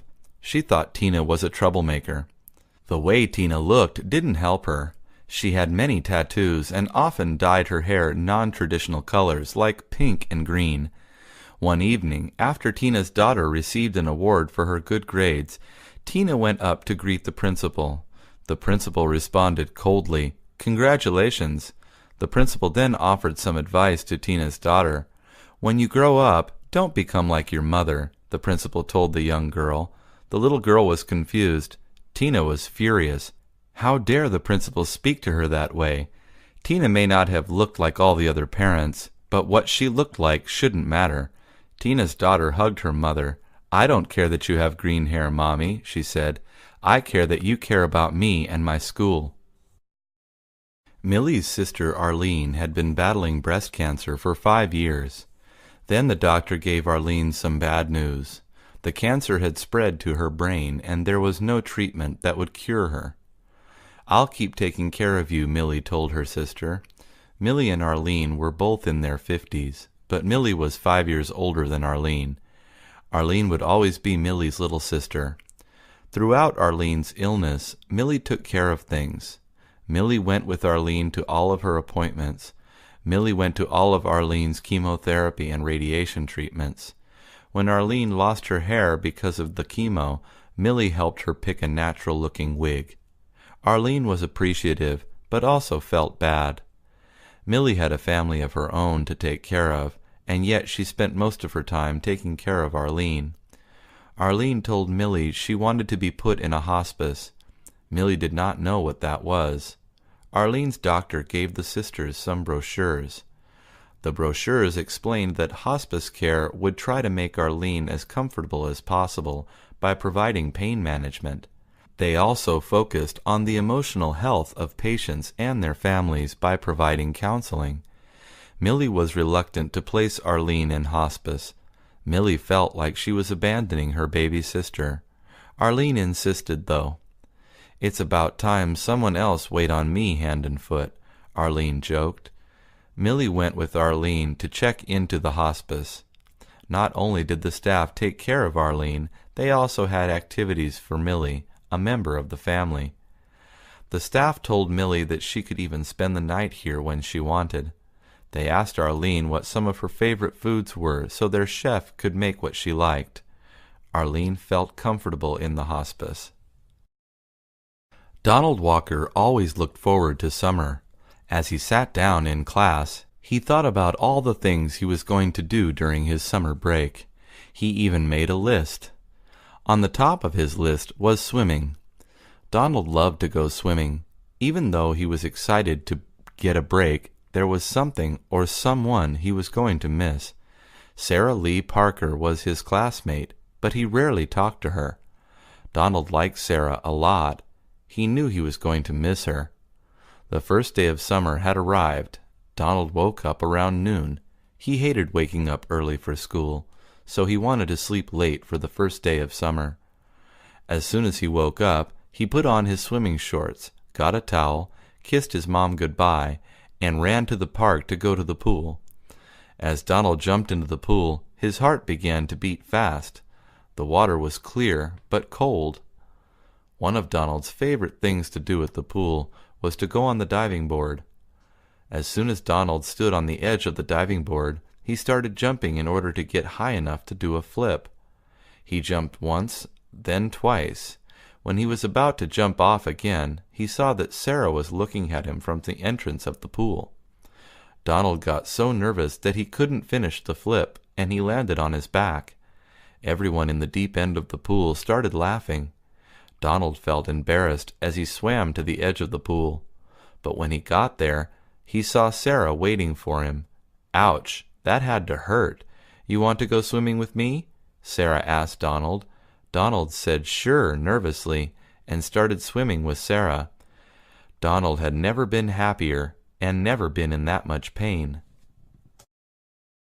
Betty Gonzalez likes going to the movies. She likes to wait until there are multiple movies she wants to see. She'll usually go early in the day in order to see at least 2 movies. Betty is proud that her record is seeing 4 movies in one day. She usually sneaks in snacks to eat at the movie theater. Betty doesn't care if no one wants to go with her. She'll go alone and have fun. It was Saturday morning. Betty saw that there were 3 movies she wanted to see showing at the theater. Betty got her purse and made herself 2 sandwiches, bought a soda, got her sweater, and went to the movies. After she had seen 2 of the movies, she bought a soda and was going to sneak into the next movie. As Betty walked up to the room where the movie was showing, she noticed that a man was checking for tickets. Betty began to get nervous. Betty didn't have a ticket, but she really wanted to see this movie. She did not like the other 2 movies. She knew she was going to like this one, because her favorite actor was in it. The man that was checking for tickets stopped Betty as she tried to pass him. He asked her for her ticket. Betty didn't know what to do. The man was speaking in English, so Betty decided to speak in Spanish. She told the man something in Spanish and then walked off while she was still talking. The man was confused, and he didn't know what to do. Betty looked like she was mad at the man, so he didn't want to do anything else to get her even angrier. He just let her go through. When Betty got to her seat, her heart was still beating fast. She started laughing. She took a sip of her soda and watched the movie in peace. Paul Young and Mark Allen were good friends. They both hated summer. Paul hated that it was always hot. Mark hated that the park by his house was always crowded. "I hate summer," Paul told Mark as they played video games in Mark's room. "I know. Besides not going to school, there is nothing else that's good about summer," Mark said. As the 2 friends played their game, Mark's mom started getting upset with the boys. "Why don't you boys go outside?" Mark's mom asked. Mark replied, "Too many people, and it's too hot." Mark's mom had enough. She unplugged the game and told Mark that they had to go outside and do something else. They decided to go to the arcade, because at least there they could play games and be inside an air-conditioned building. When they got there, they realized that 2 of their friends were at the arcade too. It was Susan and Carol. Paul liked Susan. Mark didn't really like Carol that much, but he agreed to stay with Carol so that Paul could hang out with Susan alone. "Don't do anything stupid, Mark," Paul said. "Oh, shut up and go talk to Susan," Mark said. Paul went up to Susan and asked if she wanted to play a shooting game with him. She said yes. After they played the game, they went back to meet with Carol and Mark. "You know, Carol and I were about to leave. You guys want to come with us?" Susan asked the boys. "Sure, where to?" Paul asked. Susan said that they were going to the park because she liked to see all the people having fun there. "Awesome. I love going to the park during the summer," Paul said. He looked at Mark and whispered, "Shut up, don't say anything." They all left, and Mark looked like he was going to cry. "I hate summer," Mark said to himself. Nancy Young had always loved celebrating the 4th of July, the holiday that celebrates America's independence. She loved the meaning of the day. She also loved lighting fireworks. She loved all types of fireworks. Nancy had 3 brothers, and they all loved 4th of July. Nancy's youngest brother, Peter, loved lighting up the fireworks. Although Nancy's parents didn't have that much money, they decided to buy a lot of fireworks for their children. They wanted their children to have a great 4th of July. Once they got the fireworks, Nancy decided to split them with her brothers. She got the most, and her brothers got the rest. Nancy's parents decided to go to the park to light the fireworks this year. Peter decided to light the first one. It exploded, and it scared Nancy. Nancy decided to light one. It was a sparkler, which meant that it would only send sparks up into the sky, and would not explode. Nancy loved how it looked. She lit another one to see how it would look like. Peter had the idea to jump over the fireworks. Even though Nancy said no, Peter decided to jump over it. Peter got ready. He tied his shoes to make sure his shoelaces weren't hanging out of his shoes, and that he had enough distance to jump over the sparks. Peter started running and then jumped. When he landed on the other side, he started screaming in pain. A spark had gotten into Peter's eye. He fell to the ground and started asking for ice. Nancy brought him a bag of ice to cover his eye. During the next day, Peter had to get glasses because of the damage he had suffered in his eye. The doctor asked him, "What's the important lesson here?" Peter responded with, "Don't jump over fireworks." Sam was so proud of himself. He had gone 2 years without smoking a cigarette. At the age of 14, Sam was already puffing away on his favorite brand of cigarettes, Marlboro. Even though people have to be over the age of 18 in America to buy cigarettes, Sam knew of a few stores that sold cigarettes without checking identification. Sam had spent 7 years smoking. He was 21 when he decided to quit. Sam decided to quit after discovering he had been coughing blood. He would get tired quickly, and he noticed his teeth were getting really yellow. Whenever Sam would hang out with his friends that smoked, he would always want a cigarette really badly, but was always strong and said no when they offered him one. Before Sam quit, he would go through a pack of cigarettes a week. The pack of cigarettes usually cost him $5.25. As a way to encourage himself to stop smoking, Sam decided to save his money every week. After 2 years, Sam took out all his money he had saved from not smoking and saw that he had saved $504. He decided to buy a bicycle so he could ride it for fun and for exercise. As he started riding his bike more frequently, he noticed that he didn't think about smoking anymore. He didn't want a cigarette when he would hang out with his friends that smoked. Sam would ride his bike in the morning because he loved getting a breath of fresh air. In the past, when he smoked, the only time he got a breath of fresh air was when he went out for a cigarette. He enjoyed being outside, breathing in the air that would hit his face as he rode his bike through the town. Music had always played a big role in Jonathan's life. He liked different types of music, from hip-hop to rock and roll. One of his favorite bands was the Beatles. He could hear them every day. Jonathan didn't feel that way towards any other band. He had all of their albums, and he knew all the lyrics to their songs. One day, Jonathan and his girlfriend Sarah went for a ride in Jonathan's car. Sarah was excited to show Jonathan a new band she had heard about. Sarah brought the CD and played it for Jonathan as they drove around town. The first song was called 40-Day Dream, and the band's name was Edward Sharpe and the Magnetic Zeros.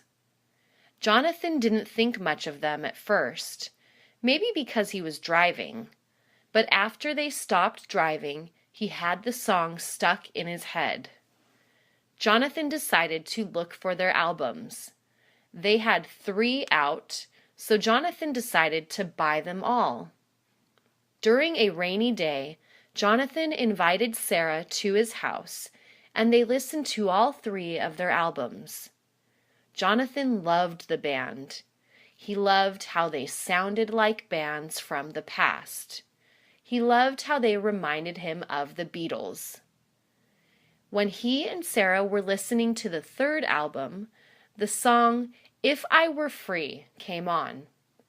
Jonathan jumped off his bed and started dancing alone. Sarah looked at him, smiled, and laughed. Jonathan started clapping, and then he started singing. The light became too heavy, and I fell into a dream, he sang. He fell next to Sarah, looked at her, and said, I feel like I'm in a dream when I listen to this band. Thank you for introducing me to them. The night was calm in Los Angeles, although the wind was particularly chilly. Frank had gotten out of work in downtown Los Angeles around 11 p.m. He got his sweater, put his headphones on to listen to music, and put his backpack on. Frank liked taking his backpack to work because he could take a change of clothes to work so that he didn't have to wear his uniform after he got out. In order to get to his house, Frank had to take a bus and a train, but he didn't mind because he could listen to music. After getting off the train, Frank got something to eat at a little restaurant that stayed open late and served hamburgers. After eating, Frank still had to walk for 30 minutes. While Frank was walking through a small street with a lot of homes, he noticed there was a car behind him following him slowly. He looked back and noticed it was a police car. He didn't mind because he wasn't doing anything illegal, so he kept walking. As Frank was about to get home, the police car turned on the lights and drove directly to where Frank was at. They stopped and got out of the car. The two police officers surrounded Frank. Frank was used to this and put his hands in the air. The police officers told him to put his hands on the hood, which he did. As Frank was being searched, he asked the police officers why he was being searched. They ignored him and asked him questions. Do you have anything illegal on you? Have you been arrested before? Do you have a weapon?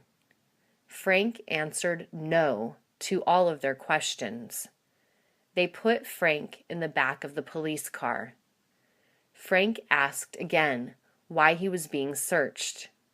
One officer said, "Because you are walking around the neighborhood with a hooded sweatshirt."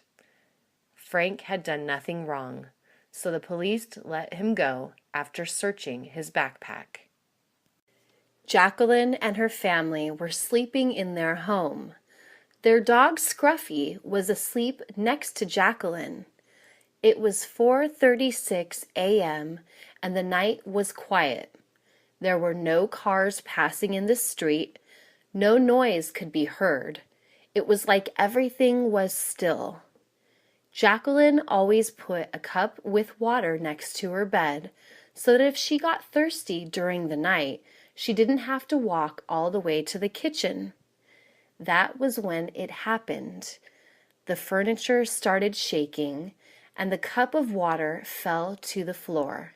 Scruffy started barking, and it woke up Jacqueline. She looked around and saw that all her stuff was shaking. She started screaming. Soon after, her father came in and told her to come out quick. It was an earthquake. Jacqueline was so scared and couldn't move. Her father went in and picked her up.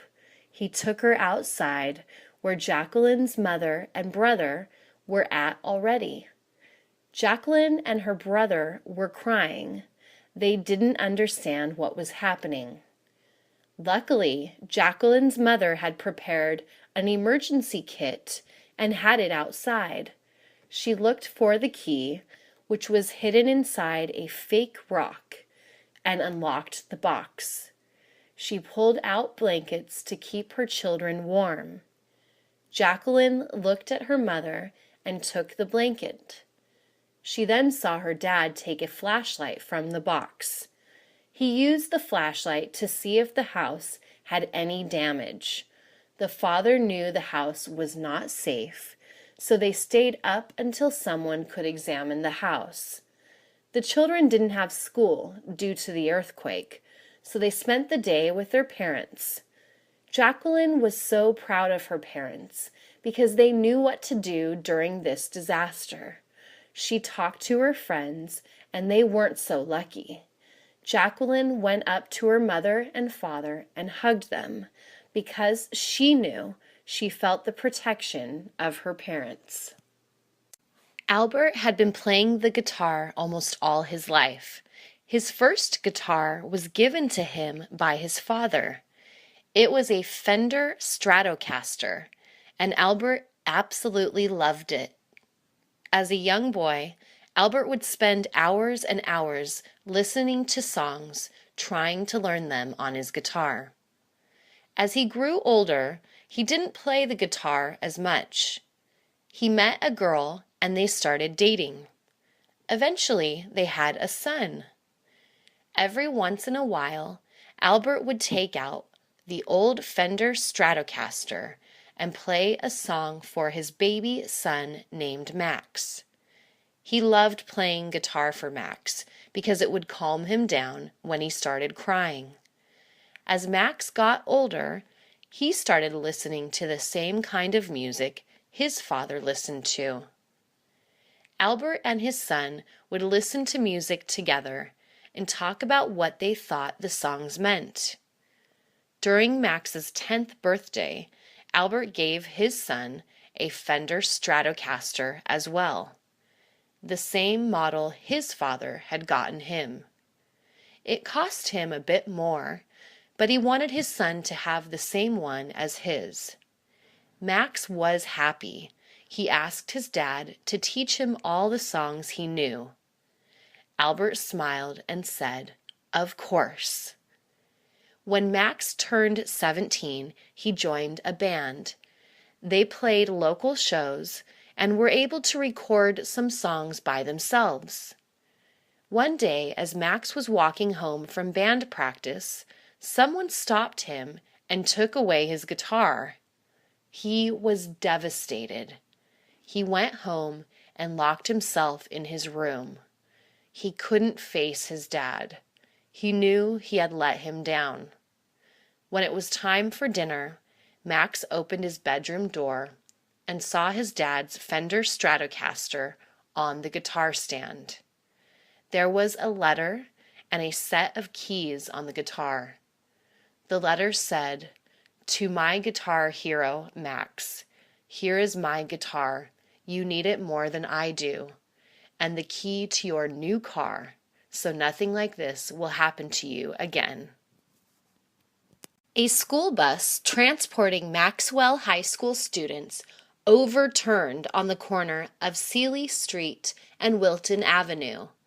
The driver of the bus was trying to avoid hitting a car that passed a red light, and the bus overturned with 37 students inside.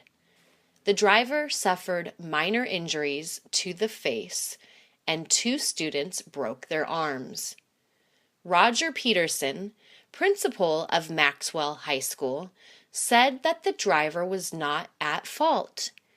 His reaction helped prevent any serious injuries. As soon as the bus overturned, the driver opened the door using the emergency handle and started evacuating the students one by one. He notified the police of the students that were injured. "We teach our drivers to ensure the safety of the students first," Peterson said. The driver, whose name is not being released at the moment due to an investigation, along with the 2 students, are being treated at Belmont Hospital. The parents were notified as soon as possible by school officials. According to John Pineda, who witnessed the accident, the school bus almost hit the car. The bus wasn't going that fast, but the other car was. If the bus had hit the car, those people inside would surely have been seriously injured or worse, Pineda said. Pineda also said that the driver of the school bus took precaution to turn where people weren't walking. If he were to have made a right rather than a left, he would have definitely hit people that were crossing the street. Peterson issued a statement saying that the students who were inside the bus could miss school the next day to make sure they were okay and relax with their family. According to Peterson, the police provided him with a list of students that were involved in the accident. Police are looking for the driver of the car that passed the red light. It was a white Honda Civic. Anthony was a senior at high school and had a car.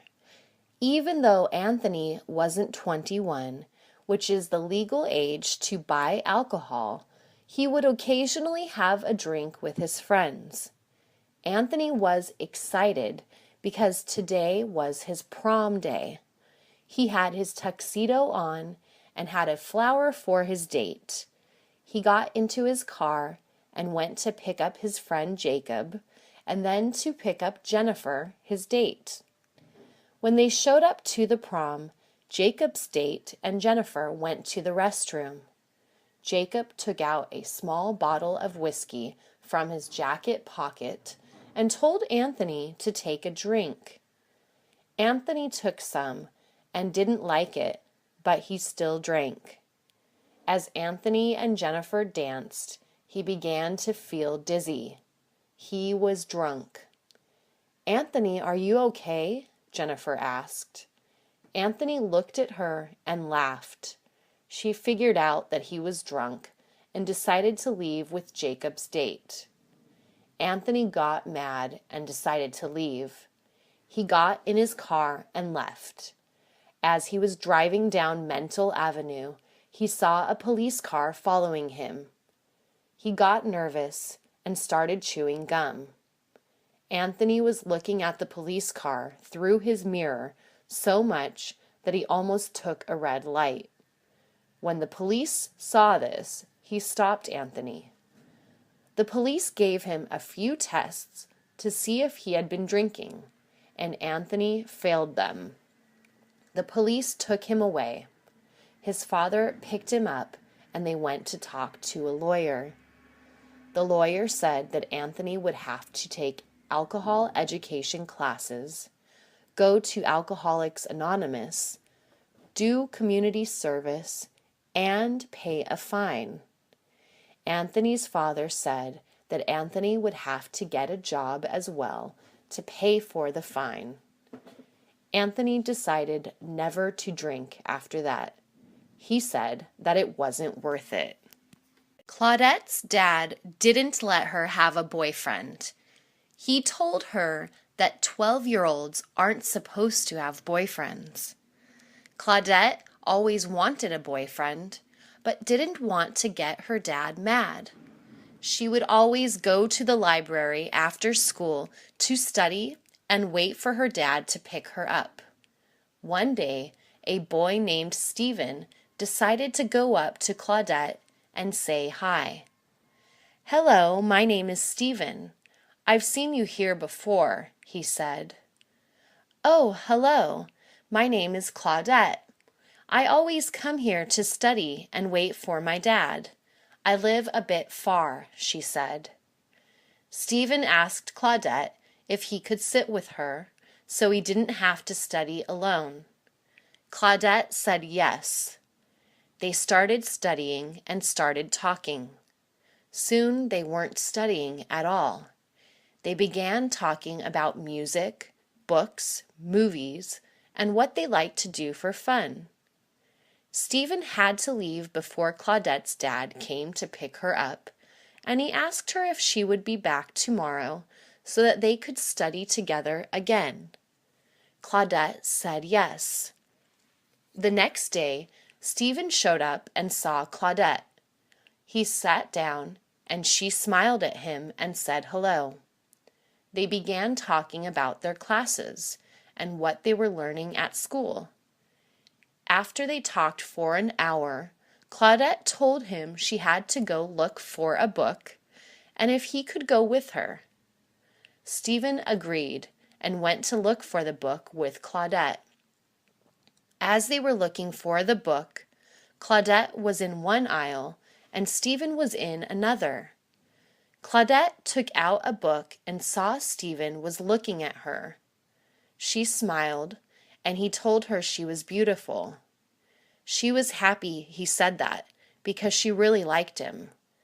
Claudette asked him if he wanted to be her boyfriend. Stephen said yes. As they were hugging, Claudette's dad came in and saw them. He split them up and took Claudette by the hand. He told Stephen that he wouldn't be able to see her again. Stephen was sad. My big brother James has always been a good baseball player. He is 6 years older than me, but he always invites me to go play catch with him. It's one of my favorite things to do. We live next to a park. Whenever we get bored, we just cross the street and start throwing the ball around. The last time we went to the park, we were playing catch and also hitting some baseballs with our bats. Some guys came up to us because they wanted to play a game of baseball.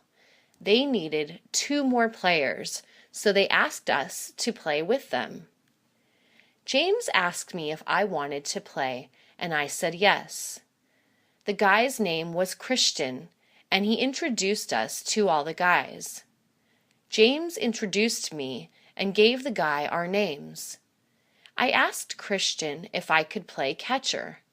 I always liked playing catcher at school. He said that I could, and James got first base. During the game, James got a home run, and I was excited for him.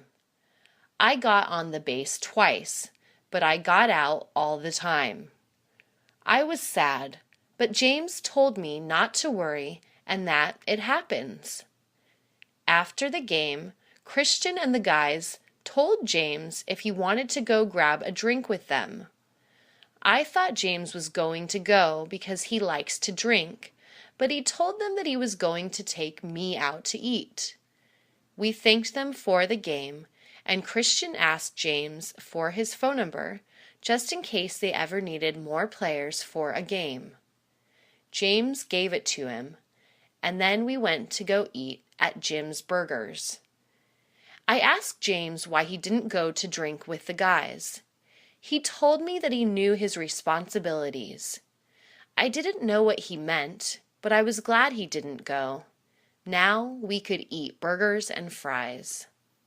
George had always been a funny guy.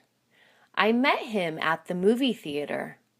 I went to see the new Spider-Man movie, and he was there dressed up like Spider-Man. He was acting like Spider-Man, and everyone was clapping for him and asking him for pictures. My girlfriend wanted to go take her picture with him, and I said okay. When I went up to him, I asked him if it was okay to take a picture of him and my girlfriend. He said yes. I took the picture and started talking to him. He told me that his friends hadn't showed up yet and that he didn't want to sit alone. My girlfriend and I decided to sit with him. After we saw the movie, I asked him if he wanted to go grab a bite to eat. He accepted my invitation. He had me and my girlfriend laughing the whole drive to the restaurant. We talked a lot on the phone. We were big fans of Nintendo games. I invited him over to my house so we could play. George never had a bad thing to say about anyone. He told me once that there is good in everyone. Some are just afraid to show it. George had invited me to his house one day to play old Nintendo games, but when I showed up to his house, no one was there. I looked around and called him on his cell phone, but no one answered. I decided to leave and come back in an hour. When I got back to George's house, I saw that someone was inside. I knocked on the door, and an older woman came out. It was George's aunt. I asked her if George was home. She looked at me with sad eyes and said that George was in the hospital. I finally understood why George was the way he was. George had cancer, and the doctors told him that he could go at any time. That's why George was always looking for the humor in life, because his real life was filled with sadness. Johnny has always loved taking long walks. He lived close to Griffith Park in Los Angeles. The park is very beautiful. It has trees and winding roads leading up to the hills where he could get lost for hours. Whenever he hiked up there, he always felt at peace with the world and with himself. It was his personal safe zone. One day, Johnny was hiking up a trail that he had not tried before, and soon he was lost. Griffith Park is very large, and people have been lost up there in the past, but he knew he would find a way back. After about an hour of walking around in circles, Johnny heard something move in the bushes. It scared him for a second, but he just kept walking. It was starting to get dark, and he began thinking that he might have to spend the night in a cave or under a rock or something. That was when he heard more noise coming from the trail. It was very loud. "Hey," Johnny shouted, "what's out there? Stay away." He was sure it was a coyote or maybe a mountain lion. He started looking for something to fight back with in case of an attack. Johnny was in a full panic and started shaking uncontrollably as the noise got closer and closer. Just as he thought that an animal was going to jump out of the bushes, he saw the most beautiful girl he had ever seen in his life. She was tall and blonde and had long, straight hair, and the first thing she said was, "Are you okay?" It turned out her name was Sheila, and she was a park ranger. She told Johnny that she had seen him walk up the trail earlier, but did not see him come back down, so she decided to come up to see if everything was okay. Johnny had never been so embarrassed in his life, but that was okay. The couple ended up getting married a little more than a year after that. She saved Johnny's life that day in more ways than one. I had the most wonderful childhood. I grew up in San Diego, where it rains about 2 days a year, and it's always sunny and bright. I could ride my bike just about any day of the year and had lots of friends. My best friend was George Kenny. George lived just a few houses down the block from me, and we were the same age. Actually, I was about 28 days older than him, a fact that I always threw in his face. "You must respect your elders," I would sometimes tell him. That usually got a nasty response from him. Anyway, George came up to me one day and said, "Hey, Richard, why don't we form a bicycle club?" I thought about it for a while, and then he said we could give ourselves a cool name and get hats and stickers and have lots of fun. What do you say? I immediately fell in love with the idea. "You bet, Georgie Porgy." I used to call him that all the time, even though I knew he hated it. Well, before we knew it, we got a couple of other guys together and came up with the best name for a club ever. We were the White Skulls. Why we chose that name, I'll never know, but all the kids seemed to like it, so I was okay with it too. The four of us went to the local bike shop, and we each picked out a skull decal to put on our bikes. I chose a green one, while Georgie Porgy picked red. He shouted, "I am the Red Skull. I am the king of the club. If you don't like it, try to take it from me." George was a pretty big guy, so no one argued with him. We rode our bikes everywhere and had a great summer. That's how we formed the greatest bike club ever. Helen was outside watering her lawn like she does every other day. She loves her lawn and her garden. She has the prettiest house on the block, but it's only because she works at it very hard. Helen is in her mid-40s, but you wouldn't know it by looking at her. Her face is nearly wrinkle-free, and it seems she has more energy than people half her age. "Good morning, Helen," I said as I walked outside on my way to work. "Hi, Robert. How are you?" she asked. "Fine. I'm doing fine." "Your yard is looking good," I said. And it was.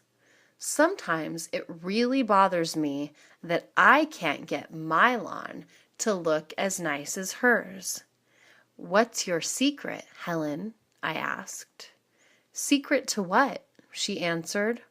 "To having such a beautiful lawn.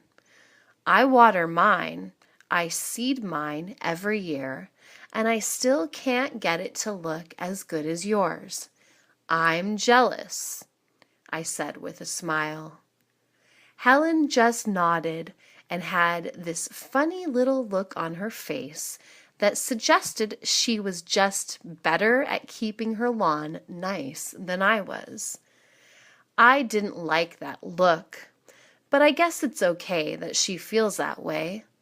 I've known Helen since she was a little girl, and things have not gone well with her lately.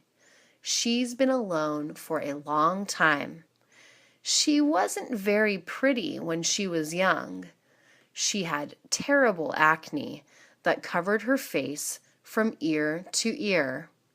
It made her very self-conscious, so she didn't go out on dates very much, but that all changed when she met Josh.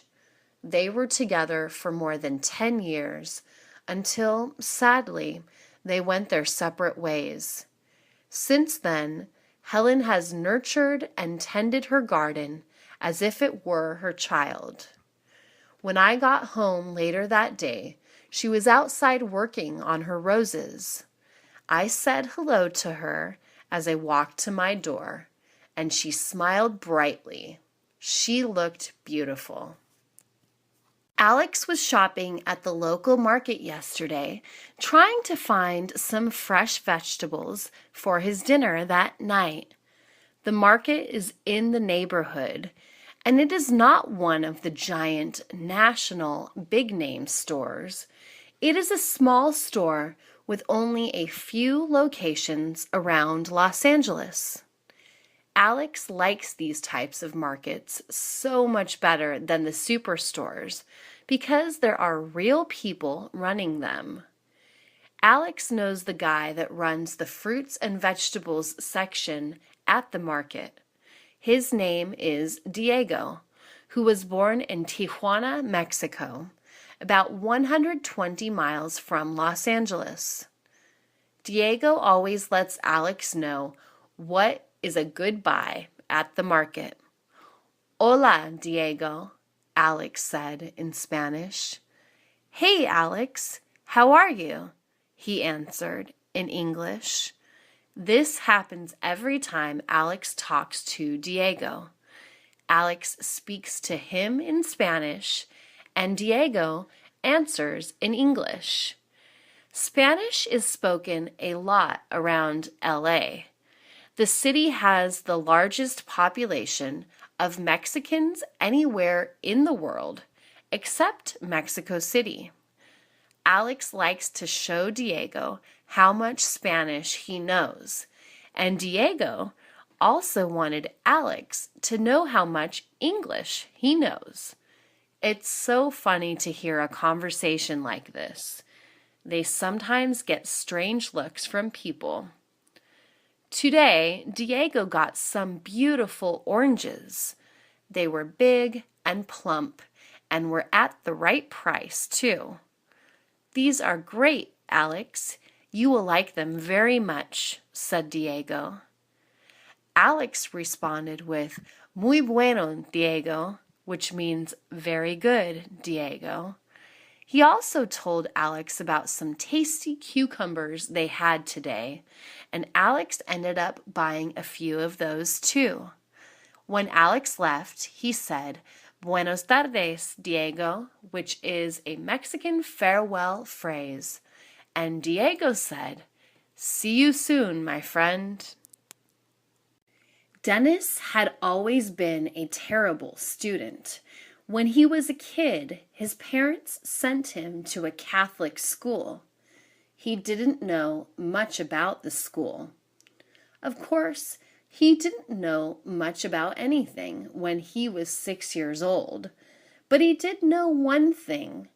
All his friends from the neighborhood went to a public school. Dennis was the only boy that went to a private school, and his friends would often tease him about it. "You're not one of us. You're not one of us," they would sometimes chant. He wasn't really alone, though. His friend Patricia also went to the Catholic school, but she was a girl. After a while, they began walking to the small school together every morning. Pat was the first girlfriend Dennis had ever had. She wasn't his girlfriend. She was just a friend who happened to be a girl. The nuns at the school were very mean. They ruled the school like it was a prison. Dennis was afraid to even raise his hand to ask a question. His mother was often called into meetings with the principal about Dennis, who would also sit in the office listening to the principal telling his mother how smart he was, but was very lazy. Needless to say, Dennis didn't do well in school and ended up going to a junior college after high school. He didn't do very well there either and soon dropped out. That all changed after Dennis grew up and started working.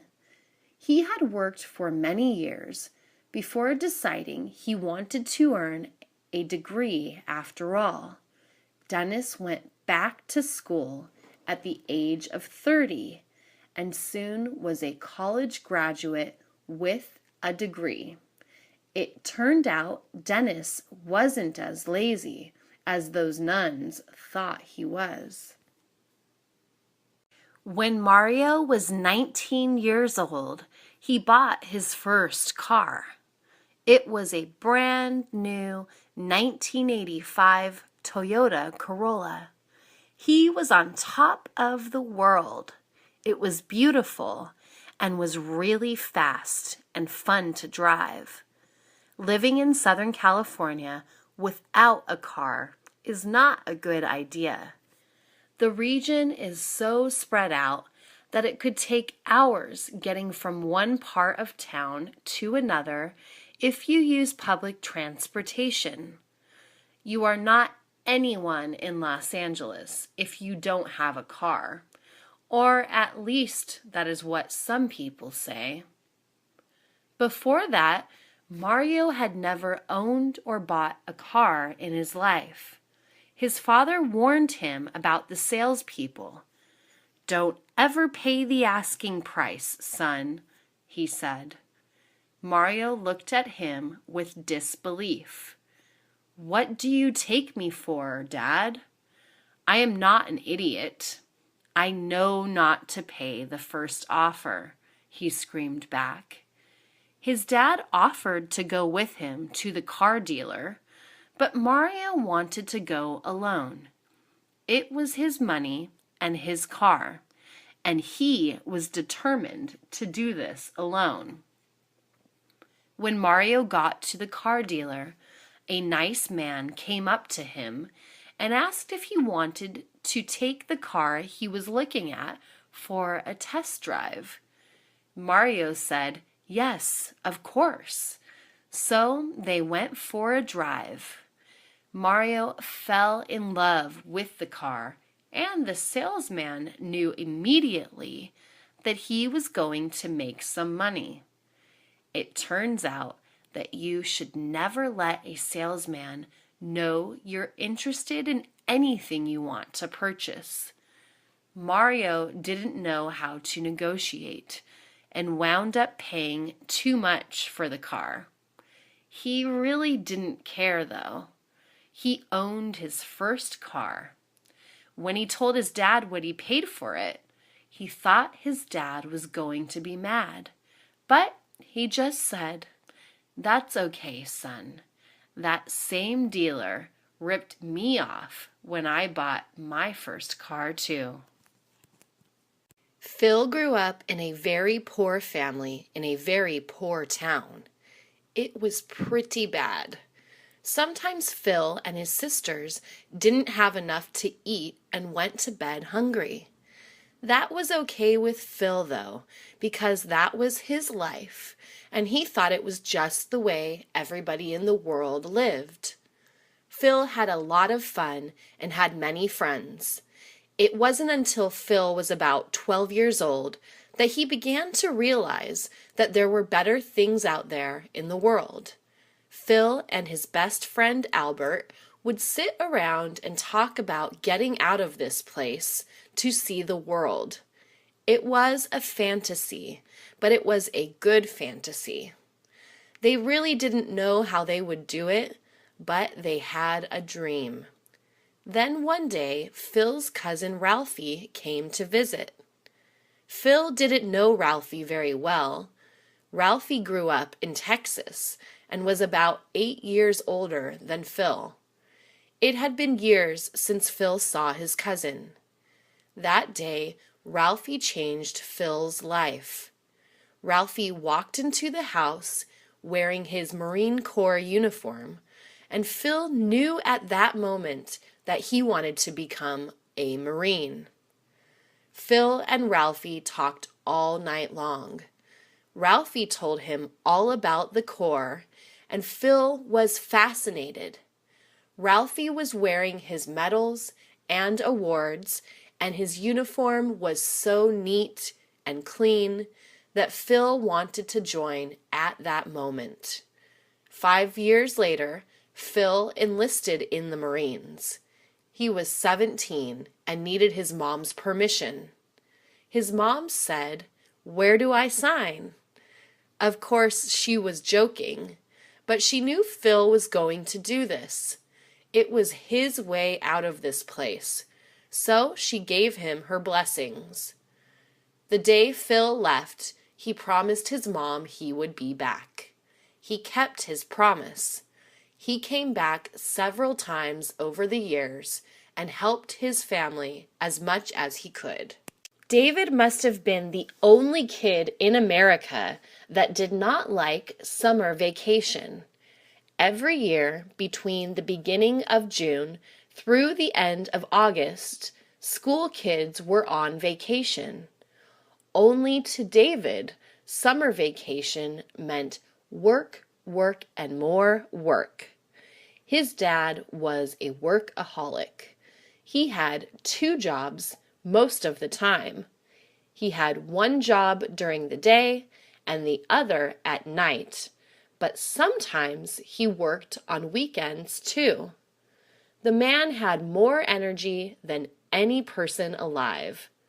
When he wasn't working on weekends at his 3rd job, he worked at home, and that was why David hated summer vacation.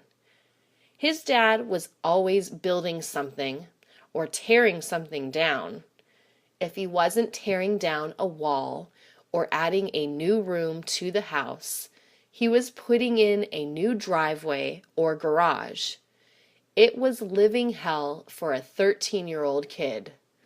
While all of David's friends were off playing baseball or riding their bicycles, he was usually hauling bricks or mixing cement. That's what he remembers about his childhood. David always knew he was in trouble whenever he heard, "Where's David?" His dad's voice seemed to carry down the street. That phrase could only mean it was time to get to work. Of course, David learned throughout the years how to make himself disappear at just the right times, but his dad usually found him anyway. "But Dad, I want to go to the park to play with my friends," David would say. "You can waste time with your buddies some other time. It's time to get to work now," his dad would respond. It got so bad that David would intentionally fail classes so he would have to go to summer school. Summer school was for students who didn't do well during the regular school year, but he didn't care. It meant less work. It meant freedom. Every June, my old elementary school has a carnival on its ground. This has been happening since I was a little boy. I used to have so much fun there. It was amazing. It had rides like the Ferris wheel and the flying teacups. The Ferris wheel was this huge wheel that carried two people in a giant circle above the rest of the carnival. I remember the first time I got on it when I was 7 years old. I had been begging my mom for months to let me ride it. "Please, Mom, please. I'm big enough now," I would scream. However, she kept saying, "You're too young, Billy. Maybe one day." Of course, 7-year-old kids have short memories. I kept asking over and over again until she finally said okay, but she said she was going with me. "I'm a big boy, Mom. I can go alone," I said. She would not agree. "We're going together or not at all," she said. And of course, I said, okay. When the big day came, I was so excited. I almost had an accident while waiting in line. The guy who was seating people kept saying, "Next," as more and more people got on, and the line kept shrinking. His shouts of "next" kept getting louder and louder, and I knew my time was coming up. When we finally reached the end of the line, it felt like I waited a month. We got on and put on our seatbelts. I was excited and afraid at the same time. Then it started. I went so high up in the air that I got dizzy. My stomach began to turn, and I felt like throwing up. It was just too fast and too high for me. I didn't get sick, but I was sure glad I was on the ground again when I told my mom, "Please don't send me up there again, Mom." Going to an all-boy high school was no fun. Joe's parents thought it would be a good idea to send him there instead of a public school because he would get distracted by girls, as his mom would say. Once, during his 3rd year, Joe begged his mom to let him go to public school. "I just want to be normal," he would tell her. "I want to meet girls. I don't want to be weird." But his words always fell on deaf ears. Mom always said that Joe had plenty of time to go on dates after high school and that he needed to concentrate on his schoolwork. This usually made him very sad, but like a good kid, Joe just nodded his head and went on with his studies. That all changed one day when Joe met Carmen, who lived just 2 blocks away from him. One day he ran into her at the market by chance. They had gone to kindergarten together. They were also of the same age.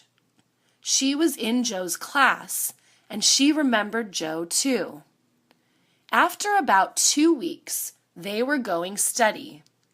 Joe was so happy, but had to hide his relationship from his parents, which was okay, because Carmen was hiding him from her family too. "Are you kidding me?" Carmen said. "They would kill me if they knew I had a boyfriend." Everything was going great for a time, but Joe's mom was right. His grades started slipping, and he soon was on academic probation because he was spending too much of his free time with Carmen. She also dropped a grade or two. As a result, both of them had to go to summer school to improve their grades, but Joe didn't care. He was in love, and that was all that mattered at the time. Much later, he came to realize his mom was right.